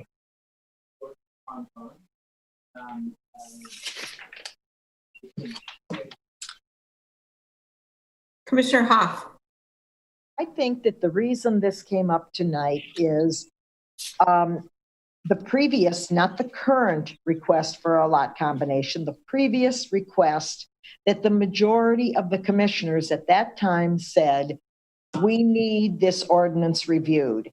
And I appreciate the comments from the Planning Board. And I also made a note that several of the items in the master plan will tie in to the lot combination ordinance, that there is an overlap there.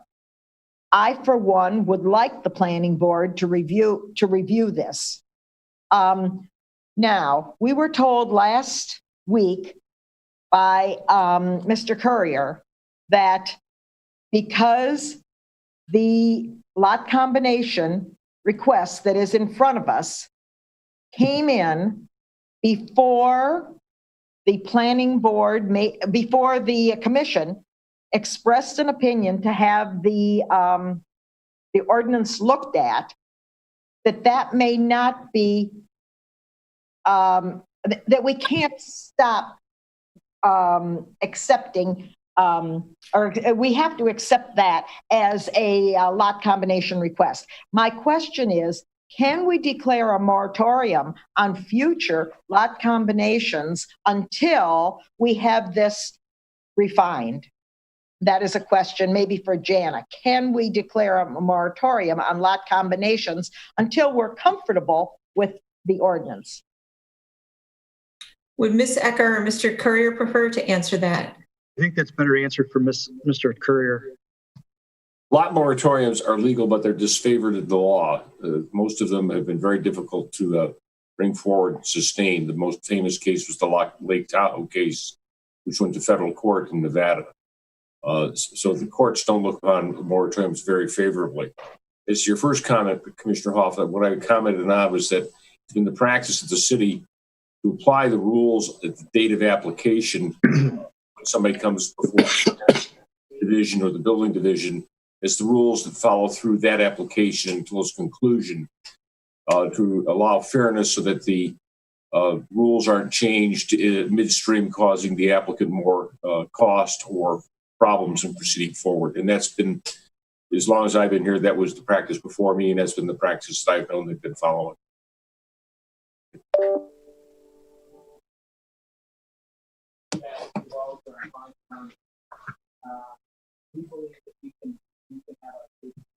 So do we have any other comments from the planning board members or from the commissioners? And if not, do we have any comments from the public? I see a hand from David Bloom. If we could unmute him, and Mr. Bloom, please again state your name and address. David Bloom, 1591 Stanley. Can you hear me? Yes, thank you. Okay, so one of the problems with discretion is it's good until it isn't. And in this particular case, the discretion involves a fellow commissioner, which just makes this whole thing very political and complicated. One of the things, and I've spoken out against lot combinations for various reasons, including the housing stock issue. I've also been speaking to other people recently about what it means to be in Birmingham and what it means to have a city that that cares for its residents and tries to help them and assist them, and how to have a good, inclusive community. And in this particular case, and in some others, we have a resident that's in Birmingham now wanting to do a lot combination. And I think that when we look at reasons to approve something or deny something in terms of discretion, that one of the items we might consider is the person who's applying a resident of the community, and are they intending to live there for themselves, as opposed to, say, a developer buying two lots and wanting to put them together to make a buck. So I think there possibly, as you look at these rules and possibly changing them, that maybe there is some opportunity to give I'm not saying total deference, but some deference to a local resident trying to do something like this. The other idea that occurred to me is the current applicant for this issue has a property on Hawthorne that says it doesn't suit his family needs, and I understand it doesn't have a basement. So, and I'm assuming that's a fairly large lot, maybe 100 feet or more. So maybe part of the solution here is if he's allowed to, or an applicant is allowed that wants to move from one part of the city to another, maybe from a large lot to a smaller lot or something that wants to combine, maybe something can be done if the applicant would agree, like kind of a trade, that in the future, if anything is done or that home that he's moving out of or she's moving out of is torn down, that house be subdivided up into two lots so that two new homes can be built to replace the one that was there, so that over time, we haven't lost any housing stock. Thank you for the opportunity to speak. Thank you, Mr. Bloom. I see we have a hand from Hani. If we could unmute Hani. Hani, you have your name and address, please.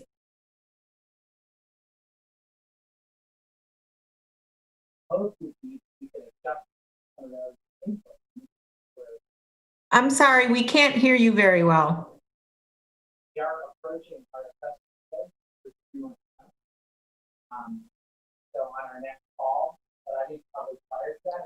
I'm keeping on mute. Okay, can you hear me now?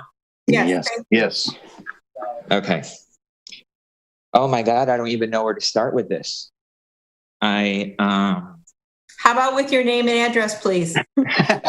Yes, Henny Boutros, 711 Bates. Thank you. Good evening, everyone.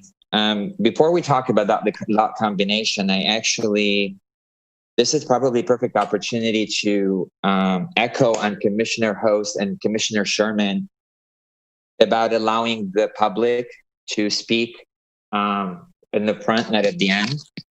Because honestly, like, I have a headache. I woke up at 6:30 this morning. This is the second Monday, listening to you guys, and me and any resident has to wait for 4 hours of this to be able to voice an opinion. I think it's absolutely ridiculous. So this is a comment for you guys to maybe put that on your agenda, because this is ridiculous. In regards to the lot combination, I want to commend Ms. Boyce. I never had the pleasure to meet you, but I just listened to your comments. And I think you could have not put it into more simpler version, which is basically, this right now is clear evidence that this issue should not be left to commissioner, because obviously they have nothing to base on other than their opinion. You have Commissioner Hope that doesn't even remember that she approved the lot on Hannah, the same situation. She wanted to go back to the minute, and now she's going on and on and on. And then you have Commissioner Nikita that keep talking about a character of the city. Define that character, which is, to me, that's aesthetic that maybe he like or he doesn't like. What needs to happen is, like everything is in life, in your business, in your relationship, in your city, you have rules and regulation that put by a committee that everybody has to follow. Now, if you want to get the commissioner involved, then if there's any deviation from those rules and regulation, then you allow the residents, or you tell them that the only way that this get approved is we have to take it upon the commission or the public, and we have to have a hearing because you do not meet those criteria. I think what the issue is, and it's so clear, and everybody's beating around the subject. The question is, do you want to approve lot combination or you don't? Because obviously there's some big house on Frank that Commissioner Ikeda didn't like. So it's out of character, although that's his own opinion. I think the house is beautiful. Is it big? Yes. So then let's focus on that subject. If we don't want to allow big houses, then you put those ordinances where the setbacks and what the size of the lot, and you manage that, right? So let's just not convolute the issues and then, oh, we want to clarify this or we want to clarify that. What are you clarifying? Do you want to do lot combination or you don't? And if you do, these are the parameters that every resident has to obey by, and we move forward with this. It's like, then, and now we're talking about, oh, we cannot use the word affordable housing. Okay, density. Okay, we don't want to combine lots because we want more people, to move to the city. Well, let me ask you this question. So if you want to be that inclusive, okay, so what are you saying? So if a family with 4 children can never ever live on downtown Birmingham, because how do you expect to build on a 40 lot a house that Pierre, happened to be Pierre. Pierre is considering another child. He's going to have 4 children. How would you like them to build a house on a 40-foot lot? And then again, what is the character of Birmingham? Because I am so confused. I drove every street, no street like the other. Define what is the character of Birmingham. Small houses? Is it charming? Is it a stone? Is it modern home? What is the character? Because I don't understand that word, right? So again, what the issue in hand is the following. That's how it all started, from this big house on Frank. So we all in agreement, or maybe the city want to agree that maybe the size is the issue. So then you put an ordinance with a setback, with a footprint, 30%, that will meet those requirements. Why are we dancing around the subject? What is the subject? Is it because Commissioner Ikeda don't want combination lot, or is it because Commissioner Hopp doesn't remember what she wants? Mr. Boutros, I would like to ask you just to confine your remarks to the ordinance itself. Brian Williams can't hear us. Mayor Pro Tem, Brian Williams can't hear. Maybe you can't hear me. I can hear you, Mr. Hoff, and I would hope that Mr. Brunk is listening and he can help remedy that situation. So to go back to the ordinance again, I think Ms. Boyce nailed it. This is you're bringing an ordinance to an opinion of 7 people that can just basically, again, depends on the day, what decide. There has to be rules and regulation. This is how you maintain ordinance. This is how you maintain laws. This is how you can find in that. There has to be some guidance versus just an opinion because I don't like this or I don't like this or, okay, well, there's a lot of things that I don't like. Unfortunately, I can't change because there's laws put in place. Thank you, Mr. Boutros. Do we have any other public comment? I do not see any hands.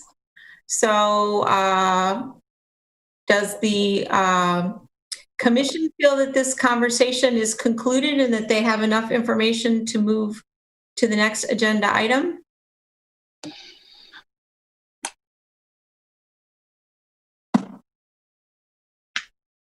All right, thank you. This item is concluded. Would we ask Mr. Mayor Boutros to take over the control of the meeting, please?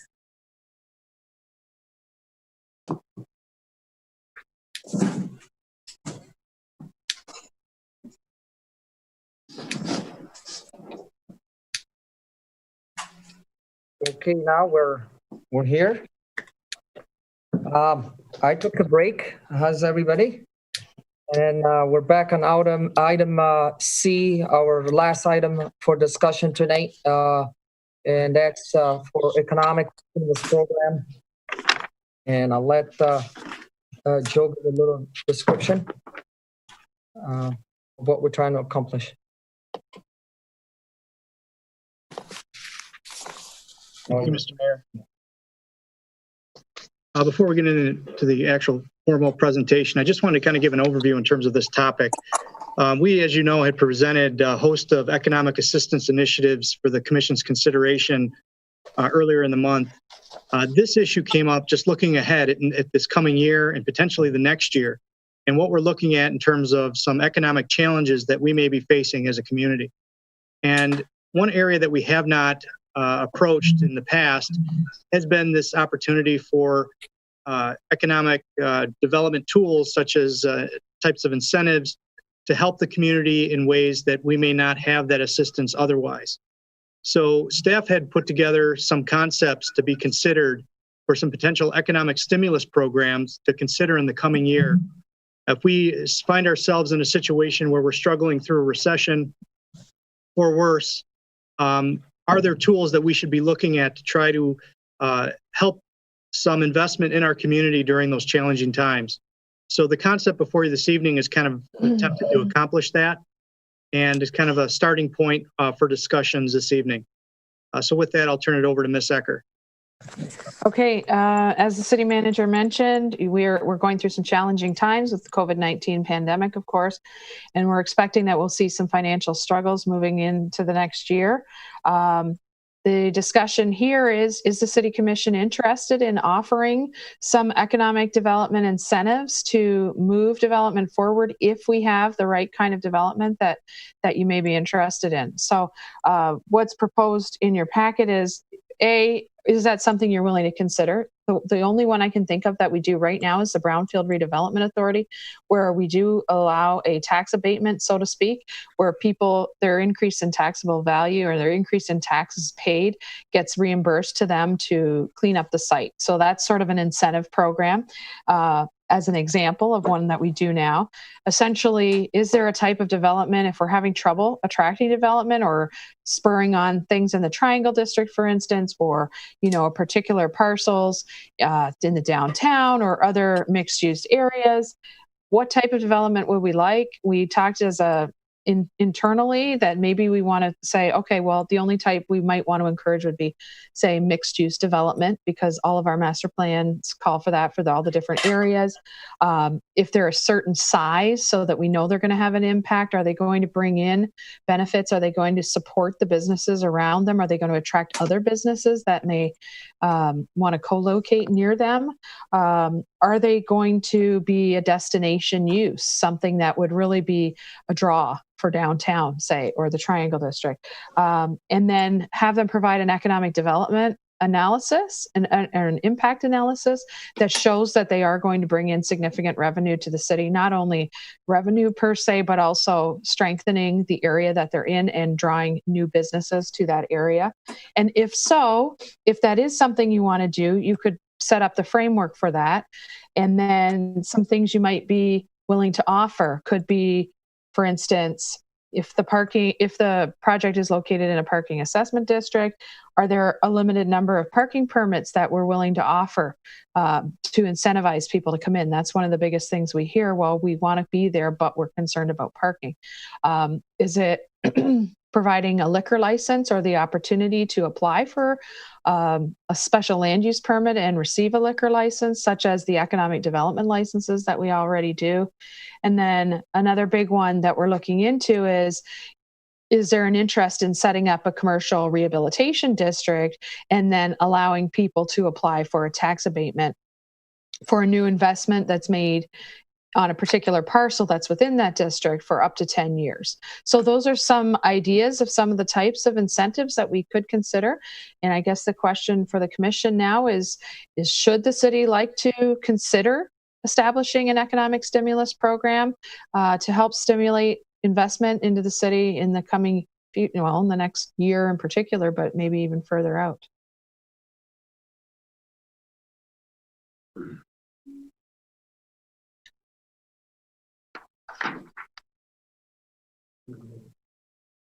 Mike? You're good. Did you hear me, guys? Commissioners, you have comments? Commissioner Baller, go ahead, please. Yes, I have a question for Ms. Eckert. A couple of questions. Are there any objective things that have spurred you to do this? In other words, have any projects been put on pause? Has there been a reduction in the number or rate of site plan applications or anything like that? I mean, is it just a sense that we're going to have a problem, or is there a demonstrable problem? Well, I don't think I would say there's a demonstrable problem at this particular point. I think, yes, we've seen some reduction of site plans. Obviously, there was a construction shutdown for a certain period of time, but we still saw quite a bit of activity during that time. The concern, I guess, is moving into the future as we continue to see the impacts of the COVID-19 pandemic and the economic fallout as a result. That could happen. Also, I think from a planning perspective, we see it as an opportunity to attract things that we might not otherwise be able to attract, or to be more competitive in attracting. If somebody's looking to do something in the Metro Detroit area, this would allow us to maybe give a leg up on other communities where they may be looking, if we deem that it would be a good fit for the city of Birmingham. Did the planning board bring this, or is this strictly administration and this is new to them too? This is the administration that's moving this forward. Okay. Take a project like, just for instance, maybe the Daxton, and had we provided something like what you're talking about here to the Daxton, what roughly, how much money, what would that cost the city? Well, I don't have an answer for you, because it depends what type of incentives you would put in. If you're talking about offering parking passes at a public parking facility, it doesn't necessarily cost the city anything. It just means that we would be potentially authorizing more parking permits at a particular deck, and we could conceivably still even charge for them. If it's something like a liquor license, doesn't cost the city anything either up front, where we just say, if you're going to have, like we do for economic development licenses, if you're going to invest $10 million or more, then we're willing to say, yes, you could qualify for an economic development license in a way that another person or property in the city could not, because there wasn't that level of investment. And then in terms of the tax abatement option, if we were to set up this commercial rehabilitation district, that would depend on the size of the development, how much the taxes would go up as a result of new construction, and then how long the city commission is willing to abate those taxes for. For instance, at the Brownfield Redevelopment Authority, we regularly go through this discussion. Okay, well, here's the cleanup costs in order to decontaminate the site and make it ready for development. Are some of those costs that you would have had anyways? Is it too high? What is reasonable? How long do we want to offset those taxes for? So those are all questions that we would have to build into the program if you decided to set one up. So it's hard. I can't really give you an exact number, because I don't know how we would set it up. I see Mr. Robin Boyle has a comment.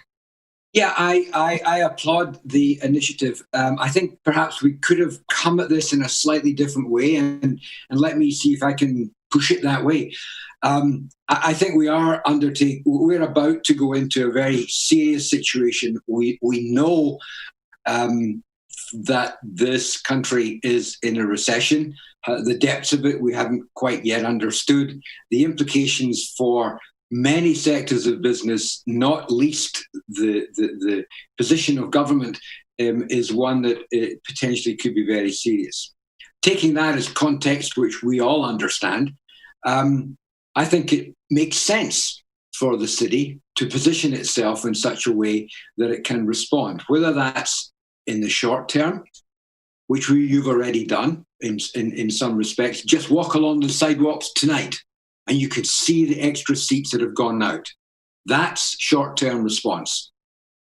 Middle term, there could well be some additional levers pulled in the city to try and encourage development, to encourage investment, to encourage business to come back, to encourage activity in the downtown area, which wouldn't require lengthy debate, but would need putting something down in paper with the information that Commissioner Ballard is requesting. And thirdly, there could be some long-term challenges. I mean, we did examine the corridor. Gosh, Jana, help me again. The corridor initiative for the Triangle. What was it called again? Corridor Improvement Authority. Yeah. So some other TIF idea could be examined in the long term. So I applaud the idea of moving in this direction. I think it needs to be done in a rational way, and perhaps using some of our current powers could be very valuable. I'm not sure at 10 o'clock in this joint meeting where we don't make decisions, this is the appropriate place to do that. I think that should be done by collecting the information. Perhaps the planning board would look at it first, or perhaps it just comes directly to the commission. Thank you, Mr. Boyle. I see Mayor Pro Tem Long's hand. Sorry, Mr. Host, give me a second. Okay. Thank you, Mayor Boutros. So I have several questions.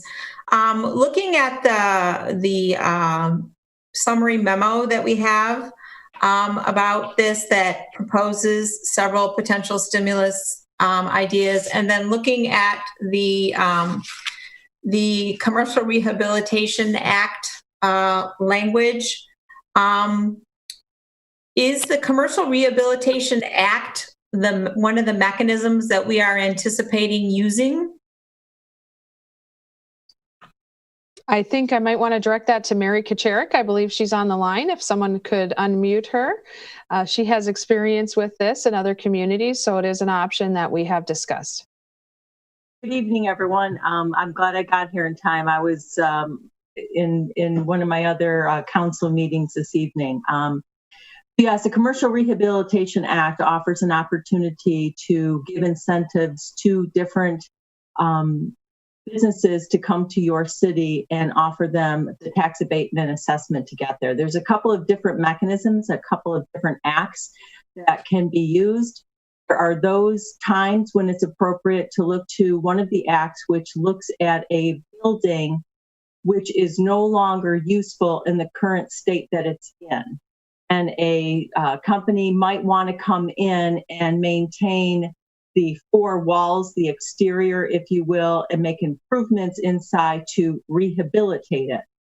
And the purpose then is to sort of reward them for keeping the physicality of the building and getting them to rehab it and save that building. And you want to give them sort of a credit to do so. So it's sort of a twofold, that you're giving them the ability to abate the tax and give them the chance to rehab maybe a cool old building.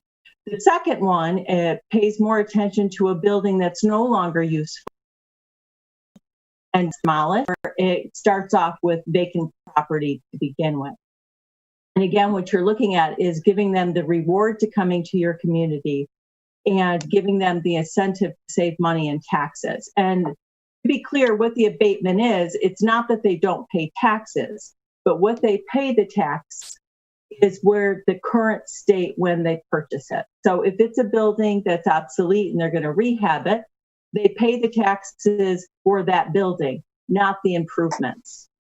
So technically, it doesn't cost the city anything because you're already getting the tax at the current rate. So let's say, for instance, it's vacant land and someone is paying the tax on that land, and the tax they pay that year is $10,000. The new company comes in, they put in a new building. It would normally, on the property, would have a whole new tax assessment. That gets abated and they're paying on the original property and land. So you're not really losing anything. You just don't realize the increase in value until a later date. And then to expound just a little bit further, what's kind of nice about these tax abatement programs is that you get to put a lot of qualifications on it. You get to say, in order to receive this abatement, you must have X number of square feet. It must be in a certain district. It must employ X number of people. It must offer these sort of benefits to our community. And you're able to say how many years, up to 10 years, you're going to give that tax break. You may also call them back in every so many years to assure that they're meeting the criteria that you set. And if they're not, you can pull out the abatement. I know that was kind of a lengthy answer to the question. I'm trying to give as much information on this as I can, and happy to answer more if I can. Thank you. So I have concerns about this from an equity standpoint. I mean, we have a lot of places in the city that might qualify. So I would be concerned that if we were only trying to aim this to a specific location rather than making it available throughout the city, I'm kind of concerned about where the 50,000 square foot minimum came from, because that's certainly not a requirement of the act. And I'm concerned about favoring new development over our existing retailers and businesses, should the business that would come in based on this sort of incentive be competition for a similar business that, you know, wasn't going to have the benefit of a lower tax rate. I think that economic incentives generally are a useful tool. They're generally used to try to drive the type of missing development that you want, whether that is attainable housing or something that promotes job development, or something that, for example, in a blighted area would bring you rehabilitation, or in a food desert might get you a grocery store. But I'm not sure that those conditions are the ones that exist in Birmingham. And so I guess in the highlighted document we got about the Rehabilitation Act, there was the section highlighted upon receipt of an application that was highlighted in the document we got in our packet. So I guess I would ask, have we received an application for this from anyone? Has a business entity asked us to do this? Not that I'm aware of. Thank you. Commissioner Host, go ahead, please. I will say the nice lady that works with Mr. Courier, I'm trying to think of her name. I want to thank her for her comments. Miss Mary. Yeah, thank you, Mary. this has been a concern to me just listening to everybody. We always refer to the city.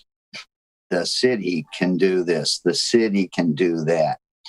Well, I want to remind everybody, some of us are sitting here because the city is the people. And last summer, the idea of giving things away. And the reason is we are all shareholders in this town, and the residents are the biggest shareholders, and they should not be abused, or in this case, if we're going to incentivize someone to come into Birmingham, well, why don't we incentivize our residents to stay by lowering their taxes? The point is, I don't see any future in this until we absolutely get desperate.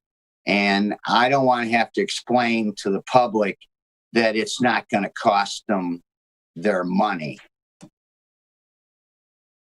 All right, Commissioner Hoff, you had your hand raised, right? I did. My question is, a commercial rehabilitation district, it specifies that the district must be at least 3 acres in size unless it is located downtown or contains a qualified retail food establishment. Can you explain that? What would be a potential here for the 3 acre size, and why are qualified retail food establishments desired? Ms. Kucherik, did you hear that? I did. There's different qualifiers that can establish the commercial rehabilitation district, other than just those that you read, Commissioner Hoff. There's different things that can qualify to make it, not just the 3 acres. And I apologize, I don't have that document with me at home tonight. But there are other things that can make the district. So the first step, before anyone and Mayor Pro Tem, looking at your question, there hasn't been an application, but before there's even the application, there would have to be the decision to create the districts. And there can be more than one district. There can be multiple districts. There can be districts then that open up the possibilities of these incentives to more than just new development coming in, but again, rehabbing maybe older buildings or buildings that have been sitting vacant for quite some time. So I apologize, I don't have the document in front of me, but there are other ways besides the 3 acres, and it could be developed more across the city than just a specific area. It can be a full district. There are those communities that have multiple blocks and multiple areas that they've created to be the district. Thanks. Thank you, Ms. Kucherik. Commissioner Nikita, go ahead. Yes, I guess there needs to be some clarity as to what we're looking at here. It appears to me we already do incentives for certain types of things that we look to enhance our city one way or not in one way or another. The Bistro the Bistro Ordinance, which I consider to be a success that we created years ago, that the city initiated and implemented, was really all about incentives. I mean, it doesn't necessarily mean we're taking cash out of our pockets as a city and giving it to developers. Incentives can be done in all kinds of different ways.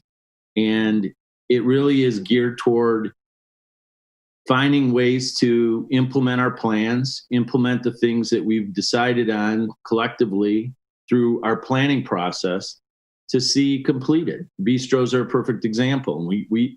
We give incentives through allowing a transfer of a license into the city for an establishment because we've stated and identified the need and desire to create small retail spaces that serve food and alcohol.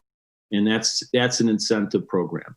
Another one that we've done is expanded that to our economic development licenses for liquor licenses as well. And that's an incentive program too. We're not necessarily funding developers or funding people to do things. What we're doing is we're allowing certain mechanisms that give incentive for implementing the things that we want. So those are examples of incentives that we've already established, and I think have been successful. The triple nickel is an example of an establishment and a building and a project that happened because we had an incentive program through our thinking of finding underutilized properties and implementing a higher and better use, which ultimately gives us an establishment that we can enjoy as citizens of the city, and we can gain an increased tax base for our city. So this is the idea, and it can be arranged in any number of ways. It can be put in different locations. It can be put toward areas like the Triangle District, where we would like to see more activity. And I think most or all of us are underwhelmed at recent interest in the area and would love to see some implementation of our plan for the Triangle District to start to happen. It can be done in ways where we only look at larger scale projects of substance that could have implications to provide not only a strong tax base, but could implement other projects or allow other projects to come because they're a catalyst, if you will. So there are a number of ways of looking at this. I think the concept, although have historically, and I think the city has not really done a whole lot of what it would be typical incentives that you see, tax breaks, all kinds of different things cities do all the time. We've not done that, and I don't think this is what we're talking about today. This is a larger scale idea, a broader idea, and one that's pinpointed toward implementing our plans and our interests that we've established long term. So I encourage the exploration of this idea. I think it could take on all kinds of different forms, and it can help us not only implement some of our long-standing goals, but it could help the city from a cash base standpoint, can provide some jobs and potentially other developments that could be spun off, and ultimately a better tax base and more money coming into the city helps every resident, helps all of our business, and helps our city. So I'm in favor of exploring this and seeing what kinds of opportunities might be there that would benefit us all. Okay. Before I go to the planning board for comments and thoughts, any other commissioner comments?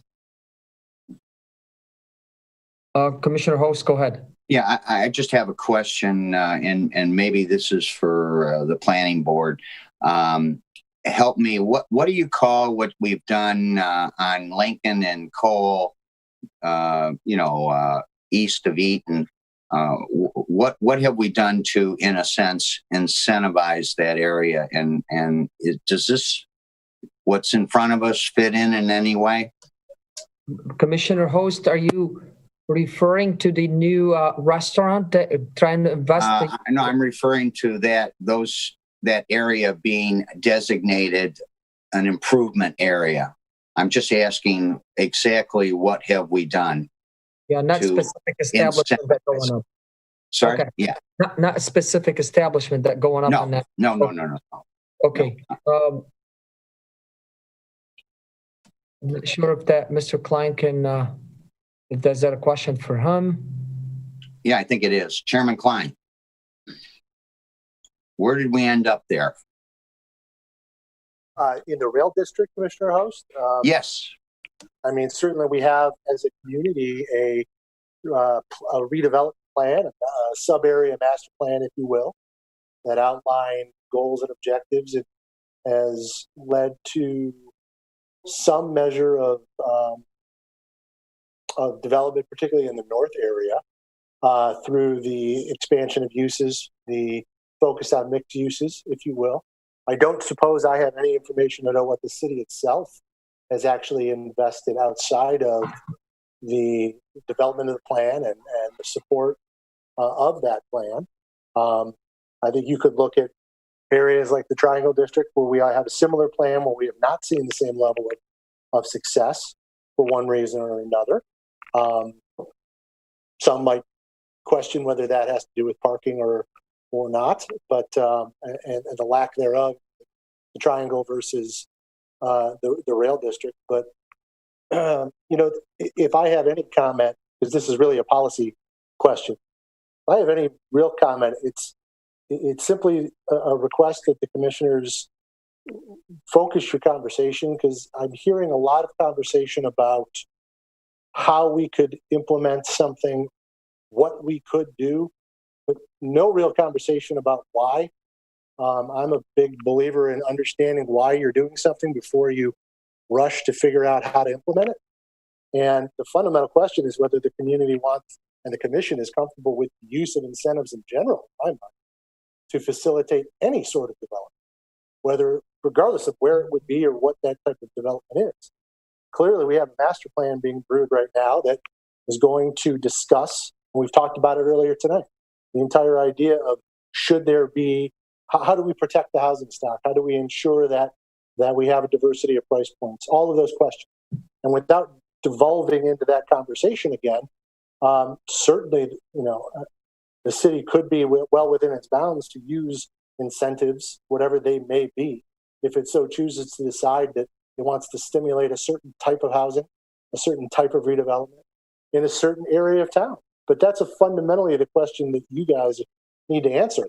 And I would just respectfully suggest that we're spending a lot of time tonight talking about zones and districts and costs and the like, and not really a lot of talk about whether or not the community wants to incentivize anything. And I might respectfully suggest that's really the key to what needs to be answered. We're happy as a planning board to support you in any direction you want to go in looking at what those incentives might be or where they might be best applied. But we need your direction on whether that's even something you want to do and why, because that's a big piece. All right, Mr. Klein, I think the planning board would like some directions here as whether really the city commission would wish to pursue this and review the need to establish an economic stimulus program and come back to us, or different thoughts that we want to put this at a later date. I'd like to give some clear directions to the planning board. Commissioner Baller.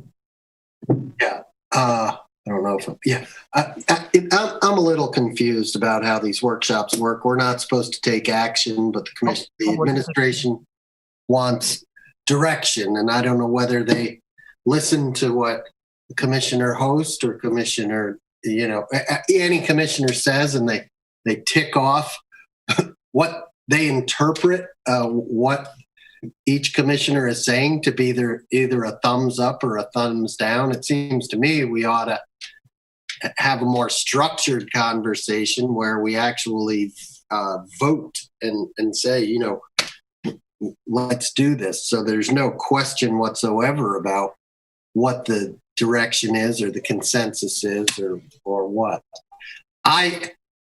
Look, I've been known to go into Home Depot and buy a tool that I don't need because it's a really cool tool and I want it in my toolbox just in case. And this, this seems to be a reasonable discussion to be having about the tools that we can put in our toolbox. Now, whether we need to do it way in advance of needing it and have it in there just in case, or do we only go shopping for the tools when we absolutely need them? And then we have these discussions about whether we want to use that tool or some other tool or no tool at all. So I'm a little confused. I will say, if anybody cares, I think that all these things are things we should have these tools in our toolbox. I inherited tools from my father that are still in my toolbox, and I've never used that monkey wrench that's this big. But it's there, and I love having it. So, Commissioner Sherman, you had your hand raised. Go ahead. Mayor Pro Tem Long, I'll come back to you. You know, over the last many years, we have shied away from using economic incentives to bring development and business into the community. Absent a compelling reason, I don't see why we've chosen not to do this, because while what we're doing is foregoing for a period of time the upside potential of the property, those are dollars that have to be made up in other places. So we have to be very careful as we look at these types of tools. There is an increase in services that are going to be required for new development, whether it's police and fire, whether it's infrastructure, and those dollars are not going to be captured by the city. Those dollars are going back to the developer, the investor, for them to recoup their investment. So I would take this with very cautiously before moving this type of thing forward. All right, Sherman, thank you. Mayor Pro Tem Long, go ahead. Thank you, Mayor Boutros. I think actually that Chairman Klein raised an excellent question. Is this something that the community wants? And I think that's an important question to answer. I also think that the discussion is difficult for us to have without any sense of where city administration is thinking of applying this. It might be that this might be a relevant tool, perhaps in a section of, a distressed district, the rail district, but I personally don't believe that it's appropriate for our downtown. I don't think we need to do it. So before we have any, before the administration can get, informed direction from us, I think we need more information. Okay. I mean, without calling votes, as Commissioner Baller, shouldn't be any confusion, but I see the consensus from majority. I don't want to speak for everybody unless you're very adamant about your direction. As what I heard is mostly let's not give directions right now to the planning board, as this is maybe the tool that we don't need right now, and we could live without that tool. And hopefully we don't have to use it, but maybe in the future, if we believe this pandemic situation had affected us in a manner where we really need to go to Home Depot and buy the tool, but we can use it immediately, then we shall do so. Yes, I think Mr. Valentine want to add something to the discussion. Go ahead, Mr. Valentine. Thank you, Mr. Mayor. Just as a point of clarity in terms of process, the way we've utilized these workshops is a discussion amongst obviously the City Commission and the Planning Board. Subsequent to these discussions, we would then bring back to the City Commission the Planning Board's action list with the opportunity to amend that to the extent that you wanted to make changes based on the discussions at this workshop. That would then be the direction to the Planning Board going forward based on the priority you set on these topics, if in fact you want to include them, so that the Planning Board has a clear direction of how you want to proceed. So I just thought it was important to outline that process so everybody was clear on that, as maybe this is the first time for some people and they may not have known that. So thank you, Mr. Mayor. Appreciate the clarification, Joe. So with that, do we have a desire to change the directions as I summarize it? Commissioner Waller, you got a comment? Go ahead. Yeah, I'd sure like, I'm an amateur here, and I'd like to hear more from if we're asking the planning board, I'd like to hear more from them. No other planning board members have any comment on this? I take it that you would have some involvement in drafting some program that we would use, unless I'm misunderstanding what Mayor Boutros is saying or something like that. But I mean, the topic has been raised at a joint meeting of the Commission and Planning Board, and I've only heard from 2 Planning Board members so far.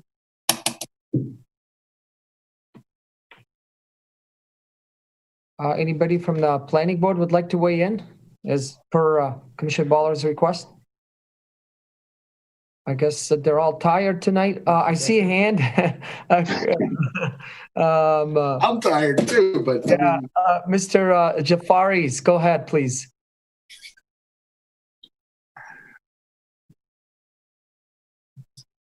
Yeah, give us 1 second, Mr. Jafaris.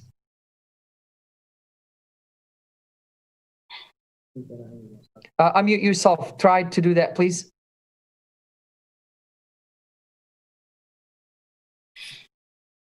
Here we go. Right now? Yes. Okay, good. I was just very short point. I think through all our discussion, we've come up that we've had a, I'll stay with Commissioner Baller's analogy. We've had these free tools, maybe we got from our dad, the bistro type thing, the economic development type thing, some stuff like maybe even some of your parking or some allowances or stuff like that. We've got that bag, and I think we've used those pretty effectively in the past. I think the crossroads we're at is, do we want to go, if things get bad enough, or if we think they're going to get bad now, do we want to go to that next level, which then it may feel more like we're dipping into our own pocket, depending on your viewpoint. We're either are or kind of are or deferring or whatever. And to me, that's the real crux of this whole thing. I don't think anybody wants to slam the door on anybody, but where are we at on that continuum? All right. Thank you, Mr. Jafaris. I see Mr. Williams getting close to the screen and ready to speak. Floor is yours. Well, I've been challenged to speak, which is unusual. I don't normally suffer from that. I don't see why we wouldn't study this issue, and because simply studying it doesn't mean we're going to recommend it yay or nay. But it strikes me in the context of the entire master plan, this probably is an appropriate topic to at least consider. And what form or what substance it would take, I'm not sure. I do think the future is, how shall I say, unpredictable. So I don't see the harm in having the planning board studying this. We're going to be studying a lot of things over the next year or year and a half. And this is something that, frankly, we probably could look at.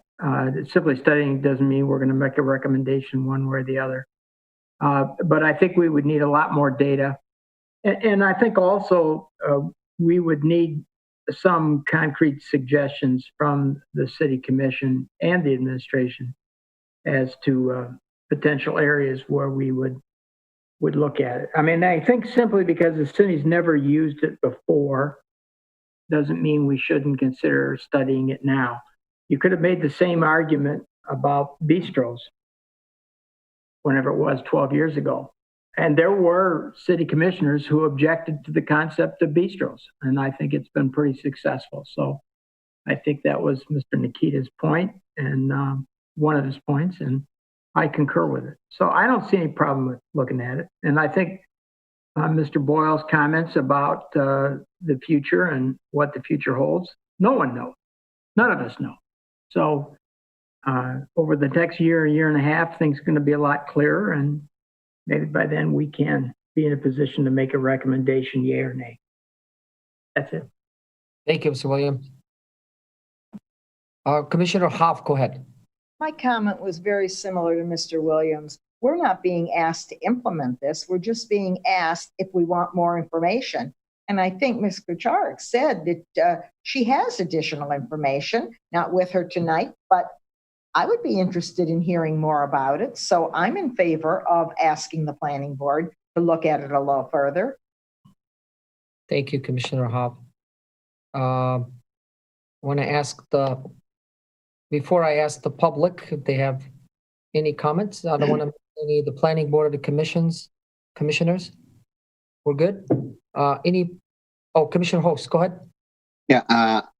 In this discussion, this workshop, I just want to thank the planning board and for putting up with us, because we have not been real good on directions.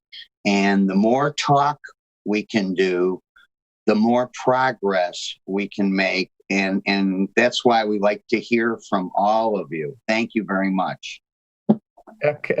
Mr. Williams, go ahead. I just wanted to comment. I missed about 20 minutes. I couldn't hear anything, and I was zoomed out by something. And it actually was pretty enjoyable just watching you and not hearing you. I'm just kidding. All right. With that, any public comment? We can comment on the economic stimulus packet first, and if you don't mind, also open it to the public for any comment. Yeah. Mr. Reagan, go ahead, please. Thank you. Yeah, I do have some comments. You know, we're talking about some of the most valuable real estate in the state of Michigan, not some distressed brownfield area. You know, and it just comes to mind that as I look through some of the recent packets, I looked at the planning board packet on March 22nd.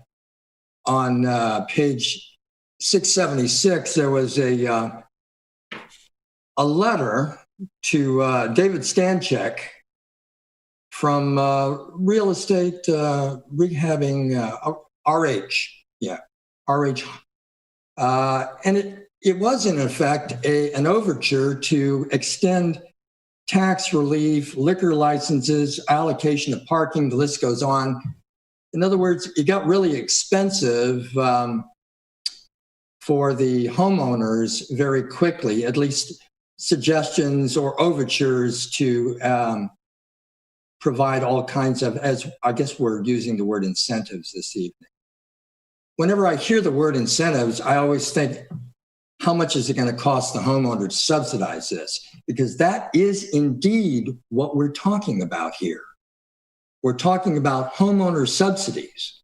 Now, on November 5th, there was a very clear message sent to the prior commission about giving away tax dollars and homeowner assets. It was resoundingly clear. But yet, on March 22nd, we see, not 5 months later, a second attempt to give away exactly what the voters said they didn't want to do. Now, there's only 2 signatures on this letter, and I don't remember the commission having any vote to send this letter. Now, I don't want to point fingers beyond what I've already done, but I would encourage the commission to find out who caused this letter to be sent, under whose authority was it sent, because this is a direct solicitation.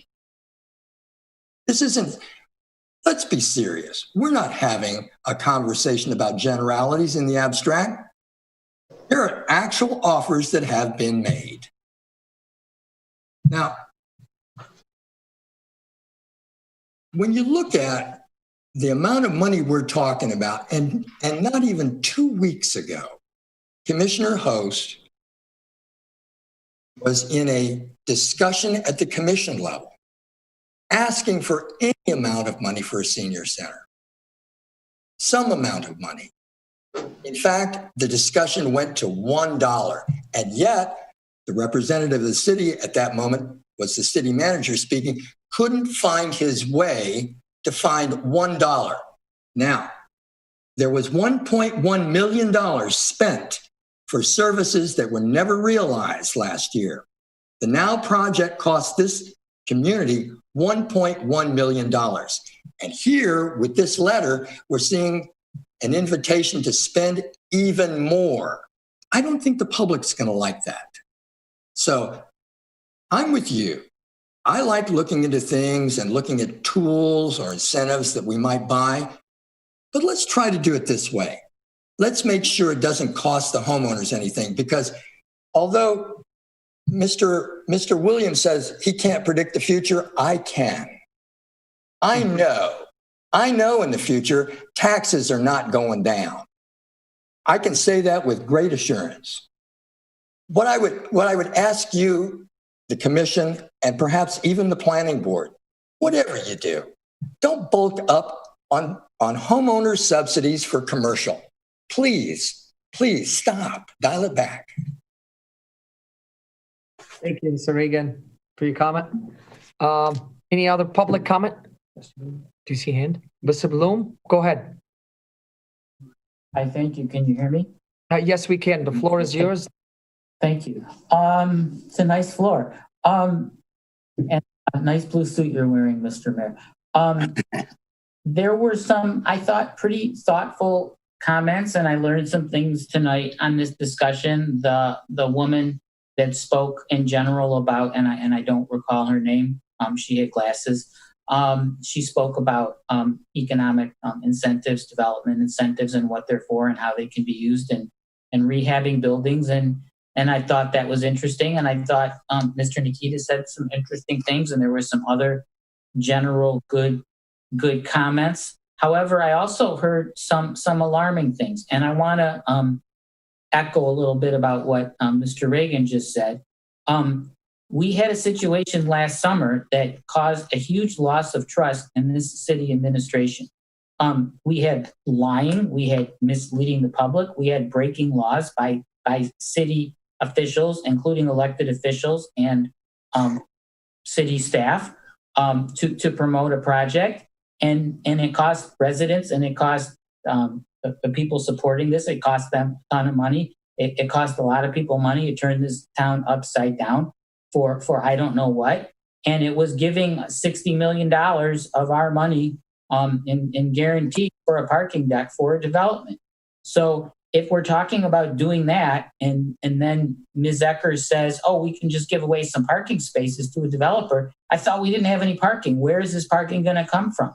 So we're going to, this is ass backwards. We're going to give all these incentives to a developer to come in, and then we're going to go to the taxpayers and say, oh, we just gave away all this stuff. Now we need more parking. So yes, it's important to have tools in the toolbox. And I like Mr. Ballard's comment on that. We should look at it. There's no harm in getting information per se and having a tool. But this tool was misused, severely by the city last year. And we can't afford to misuse it again. So we should be really careful. And when I hear Jana saying, let's give away parking, and I hear some of the things that Commissioner Nikita said, it's like nobody learned their lesson. I don't get it. And I'm concerned, and everyone else should be too. Thank you. All right, Mr. Bloom, thanks. Do you see any other public? All right, well, with that, we thank you, Ms. Kucharik, for preparing that to us. And I think more information don't hurt. I think we'll leave the discussion with probably we can gather more information, have literally know how that tool might work. Taking the direction of the discussion of tools tonight. I didn't know we're going to end up talking about tools, but why don't we find out how strong is that tool and what does it do for us? And if we ever going to use it in the future, I don't believe it's harmful at all. Like Mr. Williams said also, you know what, we might not need to take they don't need any directions from us. That might be some food for thoughts, and maybe they can come back with something and maybe not. So I think with that, we'll leave it to that. I hope I didn't confuse the directions. I didn't give any directions. It's just more maybe we need to learn more about that tool and more information and put it in somewhere with the direction that the planning board someday want to do anything with it. Pretty much it, unless they hear differently from us. With that, I thank you, Planning Board, for your time. Thank you, Commissioners, Ms. Kacharik and Mr. Courier. Thank you. Thank you, staff. And with that, I'll say good night, everybody, and I'll adjourn the meeting. Good night, everybody.